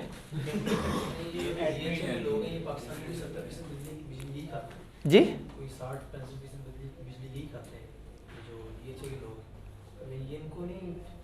नहीं, ये क्यों नहीं लगाते? आप कभी DHA के ऊपर से ड्रोन गुजार के देखें, आपको आधे घरों के ऊपर नज़र आएगा, आधे घरों के ऊपर सोलर पैनल। अगेन इस वक्त अचानक से महंगे हो गए, एक टाइम पे लोग इसको समझते गए हैं, गवर्नमेंट ने इसके ऊपर बड़े अरसे तक टैक्स वगैरह भी माफ़ किया हुआ था, सब्सिडी भी दी हुई थी, इंपोर्ट पे भी रिलैक्सेशन थी, तो धड़ाधड़ दुनिया ने लगाई है। और अगेन जिन लोगों का आप जिक्र कर रहे हैं उनके लिए पैसे इतने मानी नहीं रखते, यानी कि वो उनका 60-70 हज़ार का बिल आएगा तो वो उनके लिए मतलब एक कैजुअल सी बात होगी। मटीरियलिटी और है ना, वो जिसकी इंपोर्ट पे जो माल लेट होने से जिसको 25 करोड़ का नुकसान हो जाता हो, और 2 दिन जल्दी सप्लाई आने से 60 करोड़ का माल ज़्यादा अच्छा बेहतर बेच लेता हो, तो वो 60 हज़ार का बिल पे क्या परेशान होगा भाई। अभी भी हैरान है, उन्होंने कहा नहीं 60 हज़ार ज़्यादा होते हैं। हाँ, मैं ये हैरान हूँ कि वो वापडा की स्ट्रैटेजी देखो ना, वो कहते हैं कि भाई हमारा तो वो माइनस में जा रहे हैं, उनकी तो कॉस्ट नहीं पूरी हो रही। हाँ, असल में वापडा इससे नहीं बना रही ना, सोलर से नहीं, सोलर से नहीं बना रही, मतलब जितनी भी बनाती है वो कंजम्पशन उसकी ज़्यादा ही है। ऐसे ही है, क्योंकि इन इंडस्ट्रियल रेवोल्यूशन से क्या हो रहा है, हर अगले साल नीड बढ़ती जा रही है, इंसान भी बढ़ रहे हैं, नीड भी बढ़ रही है, लग्जरीज़ भी बढ़ रही हैं, लेयर्स भी बढ़ रहे हैं, ACs भी लगना शुरू हो गए हैं। हम बचपन में मुल्तान में होते थे, 5-6 बंदे घर के मेंबर थे, कूलर जब लिया फादर ने तो दैट वाज अ लग्जरी कि कूलर, अब इसमें से ठंडी हवा वाली मशीन है, मतलब वरना पंखा होता था और मुल्तान की गर्मी, और कूलर के बाद हमें था कि इससे ऊपर तो कुछ हो ही नहीं सकता। आज मेरे घर में 6 AC हैं, मेरे कॉलेज में 30 AC हैं। हम आहिस्ता मतलब हमने अपने ज़माने में ACO में बैठ के नहीं पढ़ा, तभी सही से पढ़ लिया हमने। आप लोग ACO में बैठ के ठंडे हो जाते, ठीक है, पढ़ ही नहीं पाते। तो अगेन मतलब फिर क्या होता है कि ये हर दफ़ा नीड्स बढ़ती जा रही हैं, जिसकी वजह से वापडा के ऊपर लोड आता जा रहा है। इसीलिए वो प्रमोट कर रहे थे नेट मीटरिंग और इस तरह के कॉन्सेप्ट को कि लोग इस तरफ आएँ। लेकिन फिर क्या हुआ, बिजली बैटरियों की कॉस्ट बढ़ गई, बैटरियों की मेंटेनेंस बढ़ गई, तो लोगों को समझ आया कि वो बिजली वो करेंगे, फिर स्टोर करेंगे बैटरियों में, फिर बैटरियों को रिप्लेस करेंगे, फिर उसको मेंटेन करेंगे, तो वो जितना बचाएंगे उतना लग जाएगा। और दूसरा ये है कि चलो वो बिल आता रहेगा 50-60 हज़ार, तो कई साल तक बिल उतना आएगा जितना उन्होंने एक झटके में खर्च कर लेना है। फिर आप जैसा अकाउंटेंट ने उनको टाइम वैल्यू ऑफ मनी भी समझा दिया कि आज का 10 लाख मत खर्चो, महीने के महीने 50-50 हज़ार खर्चते रहो ओवर इतने टाइम पीरियड। उसको परपेचुइटी एनविटी बना के गोल घुमा के आपने साबित कर दिया होगा कि जी 8.5 साल तक अगर आप 50,000 रुपये दें तो वो इक्वलेंट है आज के एक दिन दिए हुए 10 लाख रुपए के। क्यों हमें सवाल करते हैं आप इस तरह के जी? साथ उसके वो 50,000 नहीं रहेगा ना, साथ वो भी बढ़ेगा। हाँ, साथ और चीज़ें भी होंगी ना असल में। फिर आप ये भी बताएंगे कि फिर आप उसमें ये वाला सवाल बनाएंगे, क्या कहते हैं, MFA का सवाल बनाएंगे। आप कहेंगे 3 साल बाद एक मेंटेनेंस आएगी 3 लाख की, फिर 3 साल फिर उस मेंटेनेंस की भी टाइम वैल्यू में पीछे ले जाके वो करेंगे। तो अल्टीमेटली आपको समझ आएगा कि अगर आपने सोलर एनर्जी को यूज़ करना है तो 23वें साल से आगे आपको फ़ायदा होगा। तो इंसान सोचता है कि तब तक तो वैसे ही हाँ हम मरा जाना है, वैसे ही ज़िंदगी का कोई भरोसा नहीं। तो कहते हैं ठीक है भाई, आज मुसीबत की कोई ज़रूरत नहीं है, करते रहते हैं खर्चा। जी, अब रिवर्स मीटरिंग अगर हो तो उसमें इतना खर्चा नहीं होगा, लेकिन वहाँ वापडा को तकलीफ़ होती है। फिर उसके अंदर फिर उनकी अपनी वैरायटियाँ चलती हैं, और वो रिवर्स मीटरिंग भी बहुत सक्सेसफुल फिनोमेना नहीं है। शुरू में सही चलता था, अब लोग रिवर्स मीटरिंग में भी बहुत ज़्यादा प्रॉब्लम्स और इश्यूज़ बताते हैं।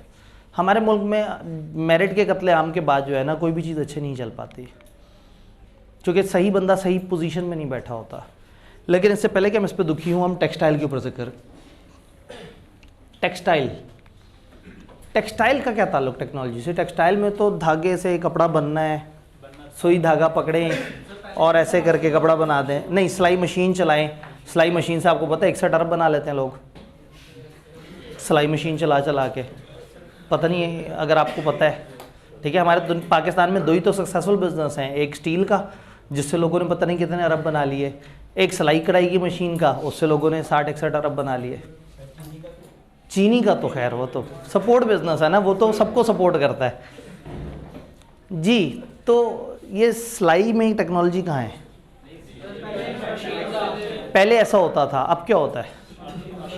अब मशीनें, एक मशीन ऐसी होती है जो 1 घंटे में 10,000 पेनें तैयार करके दे देगी आपको। MS Office S365 उस पे आप जाके डिज़ाइन पुट करते हैं, वो खुद ही निकालेगा। MS Office X365 पे आप जाके डिज़ाइन देते हैं और वो खुद ही से आपको सब तैयार कर देती है। डिज़ाइन के साथ आपने उसे कपड़ा भी देना होता है, ठीक है। हाँ, ऐसे ही है। इवन ये ऑटोकैड मशीन्स वगैरह कि आप रॉ लोहा और रॉ चीज़ें देंगे और वो आपको 3 डायमेंशनल शेप बना के दे देगा। तो टेक्नोलॉजी तो इतनी आगे चली गई, कपड़ों की प्रिंटिंग, कपड़ों की स्टिचिंग, कपड़ों की डाइंग, कपड़ों के सारे वर्किंग, वो सारा जो मैनुअल लेबर था वो ख़त्म कर दिया टेक्नोलॉजी ने। फिर टेक्नोलॉजी एक स्टेप आगे गई, कौन से धागे को कौन से धागे से मिक्स करें तो क्या होता है, किस तरह की चीज़ किसके साथ मिलके क्या काम करती है।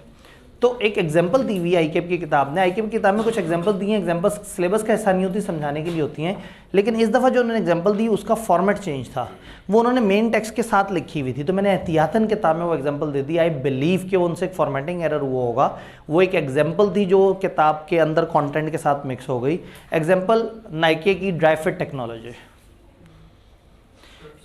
इन्होंने आहिस्ता आहिस्ता ये देखा कि स्पोर्ट्स वेयर के अंदर एक बहुत बड़ा प्रॉब्लम ये है कि लोग जब भागते हैं तो उन्हें गर्मी लगती है, जिस्म गर्म हो जाता है, वो थक जाते हैं, पसीना आना शुरू हो जाता है, वो अच्छा परफॉर्म नहीं कर पाते। बहुत सारे ऐसे स्पोर्ट्स हैं जिसके अंदर कंटिन्यूस दौड़ना इन्वॉल्व है वो सारा। और उन्होंने देखा कि जस्ट बिकॉज ऑफ के फैब्रिक इस तरह का है कि जो पसीने को जज्ब नहीं कर रहा और लोगों को हीटअप ज़्यादा कर रहा है, उन्होंने उसके ऊपर रिसर्च शुरू कर दी। जब रिसर्च शुरू की तो आहिस्ता आहिस्ता एक ऐसे फैब्रिक पे पहुंच गए जो जब पसीना आए तो उसको अपने अंदर जस्ट कर लेते हैं और जस्ट लाइक जैसे वेपोरेशन का सिस्टम होता है वो हीट को बाहर की तरफ निकाल देता है और जिस्म को इजी कर देता है। पहनने में लाइट है और आपको गर्मी घबराहट नहीं फील होती और आप इजीली उसको वेयर करके लॉन्ग आवर्स के लिए स्पोर्ट्स वो कर सकते हैं। तो रेवोल्यूशन आ गई उस दुनिया में, स्पोर्ट्स की दुनिया में। सब ने वही वाले कपड़े पहनने शुरू कर दिए। फिर उन्होंने जॉगर्स वगैरह पे काम किया कि जिसमें आपको पाँव का पुश मिले ज़मीन से, इवन सोल तक के अंदर थोड़ी सी रिसर्च होती है। मतलब मैं एक छोटी सी एग्जांपल दूं, आपको नहीं समझ आएगी। मैं दिन में 10:30, 11, 12 घंटे की अक्सर खड़े होकर क्लासें पढ़ा रहा होता हूं, तो सम टाइम मैं ख़ास तौर पे वो सैंडल्स लेता हूं जिनकी बेस मेडिकेटेड होती है, जिसमें रिसर्च करके उन्होंने उस तरह से सैंडल बनाया होता है जिसको आप पहन के देर तक भी खड़े रहें तो आपको उतनी तकलीफ़ नहीं होगी जो बनस्बत एक नॉर्मल सैंडल के आपको 3-4 घंटे में होना शुरू हो जाती है। तो टेक्नोलॉजी ने तो फुटवेयर को, कपड़ों को इस लेवल पे पहुंचा दिया कि वो कपड़ों की आप इस तरह से मिक्सिंग कर सकते हैं चीज़ों को। तो ये एक किताब ने एग्जांपल दी हुई है टेक्सटाइल के अंदर उन्होंने कहा कि मुख्तलिफ मशीन्स, मुख्तलिफ फैब्रिक, मुख्तलिफ चीज़ें, मुख्तलिफ कटिंग, डाइंग, प्रिंटिंग, ये सारी चीज़ें मशीन से हो रही हैं। पुराने ज़माने में कपास से लेके कपड़े तक का मैक्सिमम काम मैनुअल था और अब ज़्यादातर काम मशीन्स पे हो रहा है। पुराने ज़माने में फ़िज़िकल किस्म की लूम्स हुआ करती थी, अब सारी डिजिटल हैं। तो जहाँ 10,000 लोग काम करते थे एक फैक्ट्री में, अब वहाँ पे 20 लोगों से वो सारा काम हो रहा है। और ऐसे में ये भाई अचानक से कहेंगे कि इंसान वो हो गए अनएम्प्लॉयड। लेकिन पहले इस तरह की एक फैक्ट्री होती थी उस कंपनी की, अब इस तरह की 100 फैक्ट्रियाँ पूरे मुल्क में लग गई उस कंपनी की। और फिर उस फैक्ट्री के अंदर के बंदे कम हो गए, बाहर के बंदे बढ़ गए, टेक्नोलॉजी के बंदे बढ़ गए, हेड ऑफिस में 300-400 बंदों की टीम आ गई, उन्होंने मिलकर मैनेज करना है। अकाउंटेंट्स इन्वॉल्व हो गए, महंगे वाले अकाउंटेंट आप लोग जैसे वो इन्वॉल्व हो गए। तो टेक्सटाइल इंडस्ट्री, और इसको बस आपने एक दफ़ा पढ़ते चले जाना है। आखिरी और जो सबसे अजीब सी बात है that is IoT, internet of things. ये हमारे लिए थोड़ा सा नया वर्ड है। इंटरनेट किसे कहते हैं? मुख्तलिफ नेटवर्क्स जिस मेन नेटवर्क में कनेक्ट होते हैं उसको इंटरनेट कहते हैं। Internet is mother of all networks, सारे नेटवर्क्स को आपस में जोड़ देता है। तो इंटरनेट ऑफ थिंग्स का मतलब है जो बहुत सारी चीज़ों को आपस में जोड़ दे। अगर फॉर एग्जांपल इस बिल्डिंग में यूपीएस लगा हुआ है, ऊपर यूपीएस लगा हुआ है, बाहर यूपीएस लगा हुआ है, उधर यूपीएस लगा हुआ है, और मैं दरमियान में एक मशीन लेके आऊँ और वो चारों यूपीएस को जोड़ दे, तो वो इंटरनेट ऑफ थिंग है। फॉर एग्जांपल मेरे यहाँ पे एक बाहर डीपी बॉक्स लगा हुआ है, इधर डीपी बॉक्स लगा हुआ है, बिल्डिंग के अंदर 3-4 जगह पे, और बाहर जनरेटर के साथ एक ऐसा बॉक्स हो जो उन सारों को रेगुलेट करो और मैं वहाँ से उन सबको कंट्रोल कर सकूँ, तो वो जो बाहर बॉक्स लगा हुआ है वो इंटरनेट ऑफ थिंग्स है। इंटरनेट ऑफ थिंग्स का मतलब है एक ऐसी चीज़ या कुछ ऐसी डिवाइसेस जो कि बहुत सारी डिवाइसेस को कंट्रोल कर रहे हो। वो अ सॉर्ट ऑफ सर्वर है। यूँ समझें कि जैसे जापान के अंदर जो है वो एक वक्त में अगर 100 इलेक्ट्रिक ट्रेन्स रन हो रही हैं, तो वो कौन कौन से रूट पे हैं, उन्होंने कब ब्रेक लगानी है, उनका क्या मैग्नेटिक सिस्टम है, उनके क्या स्टॉप्स हैं, ये सारी चीज़ें एक मास्टर सर्वर से कनेक्ट हुई हुई हैं। तो जो एक बड़ी सी स्क्रीन जहाँ पे वो सारा नज़र आ रहा है और जहाँ पे वो सारी चीज़ें कंट्रोल हो रही हैं, वो ये पूरा का पूरा नेटवर्क कहलाएगा इंटरनेट ऑफ थिंग्स। तो फिर क्या होता है, टेक्नोलॉजी के साथ आप इंटरनेट ऑफ थिंग्स की तरफ जाते हैं कि आप बहुत सारी डिवाइसेस को कनेक्ट करते हैं। तो दुनिया में, पाकिस्तान में अभी उतना नहीं, दुनिया में जो बिजली है इसकी सप्लाई में इंटरनेट ऑफ थिंग टेक्नोलॉजी को यूज़ किया जाता है कि अलग अलग जगह अलग अलग ग्रिड्स होते हैं, अलग अलग जगह एनर्जी डिस्ट्रीब्यूट हो रही होती है। तो क्या होता है कि फिर एक सेंट्रलाइज मशीन जो कि अलग अलग एरिया को कितनी बिजली सप्लाई होनी है, किसकी बिजली कब रोकनी है, किसको क्या वोल्टेज प्रोवाइड करना है, अगर कहीं किसी जगह एक तार से दूसरी तार के दरमियान अगर करंट मिसिंग है तो ये मशीन बताएगी कि एग्जैक्टली कौन सी वाली जगह पे एग्जैक्टली कौन सा मसला है और इसको किस तरह से रिजॉल्व करना है। तो पावर जनरेशन के अंदर इसका काफ़ी ज़्यादा काम है। तो हम ये कहते हैं कि ये इसके पास पोटेंशियल है कि चीज़ों को सिग्निफिकेंटली बदल दे। तो अगर बहुत सारी चीज़ों का अलग अलग नेटवर्क बना हुआ है और उन सारे नेटवर्क को एक मेन नेटवर्क चला रहा है, तो हम उसको कहेंगे that is internet of thing. किताब ने इसकी एग्जांपल दी है पावर जनरेशन के साथ मिला के। तो वो कह रहे हैं स्मार्ट मीटर और internet of thing connected power appliances enable कर दिया है कंज्यूमर को कि वो ट्रैक कर सके, मॉनिटर कर सके अपनी एनर्जी कंजम्पशन और अपने एनर्जी बिल्स बचा सके। तो हो सकता है मैं यहाँ पे कुछ मशीनें इस तरह की लगाऊं कि मुझे पता लग जाए कि एग्जैक्टली कौन सा कमरा कितनी बिजली खा रहा है, और ये भी पता लग जाए कि उस कमरे में मौजूद कौन सी चीज़ कितनी बिजली खा रही है। तो पता लग जाए कि वो वाला एसी जो है वो सही काम नहीं कर रहा, उसकी एफिशिएंसी आउट हुई है और वो मुझे नुकसान कर रहा है। तो कितना मज़ा है कि आपके घर बिजली जाए और आप वापडा वालों को कॉल करें और वापडा वाले वहीं अपने सिस्टम को खोल के और देखें तो 3 जगह लाल हो रही हूँ, वहाँ जाएँ, उसको ओपन करें, वहाँ कुछ सेटिंग्स हो, उनको प्लस माइनस करें, आपके घर की बिजली बहाल हो जाए, वापस पाकिस्तान आ जाते हैं। ठीक है, क्योंकि ये सब वहाँ पॉसिबल है जहाँ अंडरग्राउंड वायरिंग हो, जहाँ फिजिकल डिस्टर्बेंस ना होने के बराबर हो, तो उसमें को बहुत ही रेयर इवेंट ज़लज़ले टाइप का आए तो वो ख़राब होती हो, अदरवाइज वो महफूज रहती हो। हमारे यहाँ तार तार पे तार और मज़ीद तार, मीटर सब मीटर, हमारी अपनी बिल्डिंग के बाहर 2 ट्रांसफार्मर लगे हुए हैं, एक साइड पे एक साइड पे, उनमें से एक काम ही नहीं करता लेकिन वहाँ पर रखा हुआ है एवी कंपनी की मशहूरी के लिए। वो सोचते हैं उसको उठा के कहाँ रखें, जगह ही नहीं है, तो यहीं पे बिल्डिंग के साथ टंगा हुआ है। किसी दिन को उतार के ले जाएगा और उसके बाद हमें वो हाजिर लाइन हाजिर किया हुआ होगा उन्होंने, फिर कहेंगे आपके कैमरे में नज़र आता है या नहीं आता, वो नज़र भी नहीं आना बेचारे ने। सोलर सिस्टम्स में एक इंटीग्रेटेड ऐप होती है जिसमें आप देख सकते हो आपने कितना प्रोड्यूस किया और कितना एग्जैक्टली ये जो सोलर सिस्टम की हम बात कर रहे हैं कि जो नेट मीटरिंग कर रहा है, आप उसमें साथ ऐप पे देख सकते हो कि आपने कितना कंज्यूम किया, कितना आपने गवर्नमेंट को रिटर्न किया, कितना आपका नेट मीटरिंग, और इवन आप अपना रफली एक एस्टिमेटेड बिल भी मॉनिटर कर सकते हैं। एक ज़माने में गवर्नमेंट ने इस पर बड़ा काम किया, फिर रजीम चेंज हो गई। 2017 की रजीम चेंज की बात कर रहा हूँ जी, तब्दीली आ गई थी। हर दफ़ा इसी तरह से तब्दीली आती है, चलता हुआ सिस्टम अचानक से उजड़ जाता है। जब चलने लगते हैं कोई लोग तो उनको कोई चेंज कर देता है, कोई चेंज कर देता है। क्या ये सारी बातें समझ आई हैं? यानी कि आपने सिर्फ शुगल में पढ़ना है। ये सारी वो बातें हैं जो जिसमें आप अपनी लैंग्वेज यूज़ कर सकते हैं, आप अपने अल्फाज में बता सकते हैं, और हो सकता है सवाल पेपर में आए तो हम आपको एक ऐसा सेक्टर बताएं जो हमने पढ़ा ही नहीं, और आपसे पूछेंगे बताओ उसमें टेक्नोलॉजी ने क्या किया। अब आप पूछे ना सवाल किस तरह का आ सकता है, तो इस तरह का सवाल आ सकता है। वाह। और बाकी अब सिर्फ 22.5 घंटे रह गए। 22.5 घंटे बाद आपको पता लग जाएगा कि सवाल किस तरह के आते हैं। 22.5 घंटे बाद क्या है? कल दोपहर 2 बजे का टाइम, एक खूबसूरत सा हसीन सा टेस्ट, चैप्टर 5 जो कि हमने बीच में हमें शोगल लेके आए। हमने कहा ज़रा चलो इतने अरसे से लंबे लंबे चैप्टर करी जा रहे हैं तो ज़रा एक शोगल मुगल चैप्टर को बीच में ले आए। अचानक से हमारे नुमाइंदे ने एक स्क्रीन सामने सजा दी। अब थोड़ा सा वाजिब हो गया इसके ऊपर भी बात की जाए। आप लोगों की एग्जैक्टली इस MFA की क्लास से रिलेट नहीं कर रहा, जनरली रिलेट कर रहा है। हम ऑनलाइन में बड़े अरसे से टेस्ट सेशन कर रहे होते थे। फिज़िकली मैंने बहुत पहले CA फाइनल में शुरू किया था, जिस जगह कंट्रोल होता था पर वहाँ हम टेस्ट सेशन शुरू करते थे। तो उसमें 2010 में हम लोगों ने 2000 रुपये से शुरू किया था। 10 टेस्ट होते थे। अभी हम 15 टेस्ट की तरफ आए हैं और हमने 2500 उसको तकरीबन वही बचपन के पुराने रेटों में, बल्कि उस वक्त भी अगर 15 टेस्ट होते तो 3000 का होता। एक इस तरह का टेस्ट सिस्टम शुरू किया है जिसमें टीचर्स से हमने वो करके गाइडेंस लेके उनसे कुछ स्केड्यूल्स बनवाए हैं और उनसे हमने कुछ टेस्ट वगैरह तैयार करवाए हैं, और साथ में एक इंस्ट्रक्टर्स की एक टीम को हायर किया है जो कि हर सब्जेक्ट की एक अलग अलग एक पर्सन होगा जो उसको डील कर रहा होगा। वो लोग जो रिपीटर्स होते हैं, वो लोग जो एक सब्जेक्ट को दोबारा पढ़ते हैं और ख़ास तौर पे सोचते हैं कि जी मैंने ये सब्जेक्ट रिपीट करना है और मैं ख़ुद से पढ़ूंगा, ये एक बहुत बड़ा रॉन्ग नंबर होता है। मैं खुद से पढ़ूंगा, क्योंकि जो क्लासें चल रही होती हैं वो तो पढ़ रहे होते हैं, जो खुद से पढ़ना होता है वो अगले हफ्ते, उससे अगले हफ्ते, उससे अगले हफ्ते पे चला जाता है और अचानक से वो आखिरी महीना आ जाता है। तो एक तो उन लोगों को रेगुलरिटी चाहिए होती है। इसका फ़ायदा ये होगा कि आपका पूरा सिलेबस जो है वो 15 हिस्सों में डिवाइड हुआ होगा, तो आपको हर वीक का टारगेट पता लग जाता है, आप उसके साथ रेगुलर चलते हैं। दूसरा, फेल होने के बाद सबसे बड़ी रीज़न जो बच्चे को समझ आती है वो यही होता है कि वो पेपर में एक्सप्रेस नहीं कर सका, इसलिए कि टीचर बेचारा टेस्ट रखता था और वो छुट्टी के तौर पे, अब जैसे कल मतलब जितने लोग सामने बैठे हैं इतने भी नहीं आएंगे क्योंकि वो टेस्ट रख दिया गया है। अब टीचर बेचारा टेस्ट रखता है, लेकिन जाहिर है चूँकि हम रेगुलेट नहीं कर सकते तो आप टेस्टों में अपनी पसंद से आते हैं और फिर पेपर में जाके कहते हैं कि सर ने अच्छा नहीं पढ़ाया था क्योंकि मैं लिख नहीं सका पेपर में।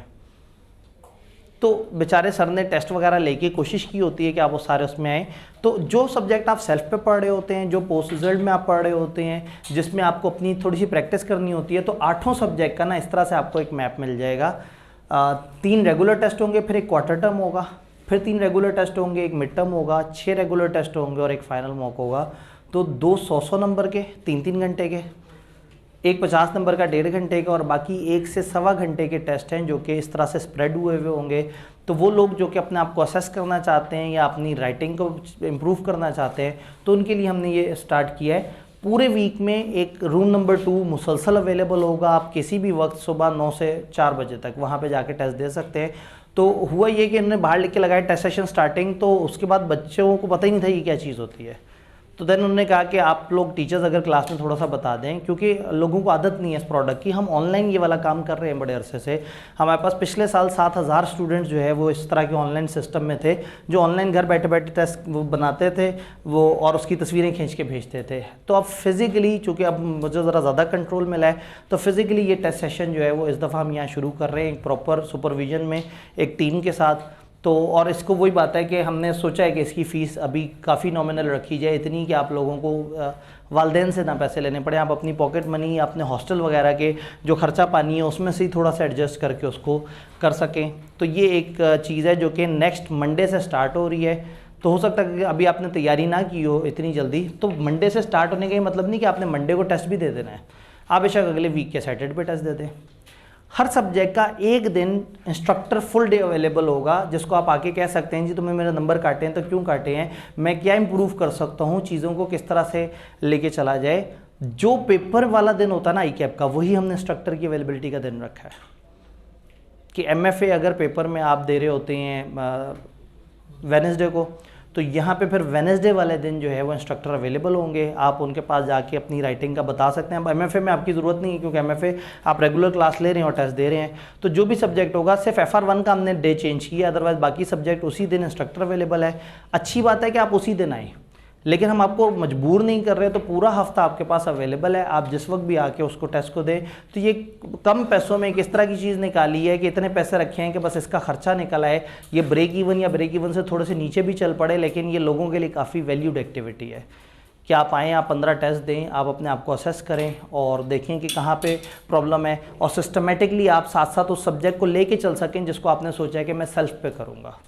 तो ये एक छोटी सी चीज़ है जो इन्होंने मुझे जाते जाते बताया है। तो टेक्नोलॉजिकल एडवांसमेंट, इसमें कोई टेक्नोलॉजी नहीं है, फिजिकल टेस्ट हैं सारे के सारे, ठीक है। जो टेक्नोलॉजी है हम उसको रिवर्स कर रहे हैं, हम पहले टेक्नोलॉजिकल तरीके से कर रहे थे, अब हम मैनुअल तरीके से करेंगे। तो बस ये एक छोटी सी डिस्कशन थी। कल क्या है? टेस्ट। कौन से चैप्टर का? 5 का। तो कल क्या करनी है? छुट्टी नहीं, शाबाश। कम से कम रिजल्ट के बाद आप लोग कुछ अरसे तक तो जागे रहेंगे, आपको एहसास हो जाएगा। इससे पहले कि भाई का सवाल शुरू हो और आप लोग खामखा आवाज़ार हो के गंदे गंदे मुंह बनाएं, क्लास ख़त्म हो चुकी है, मैं भाई की बात सुन लेता हूँ जी। नहीं तो कम से कम इनको बता दो दोनों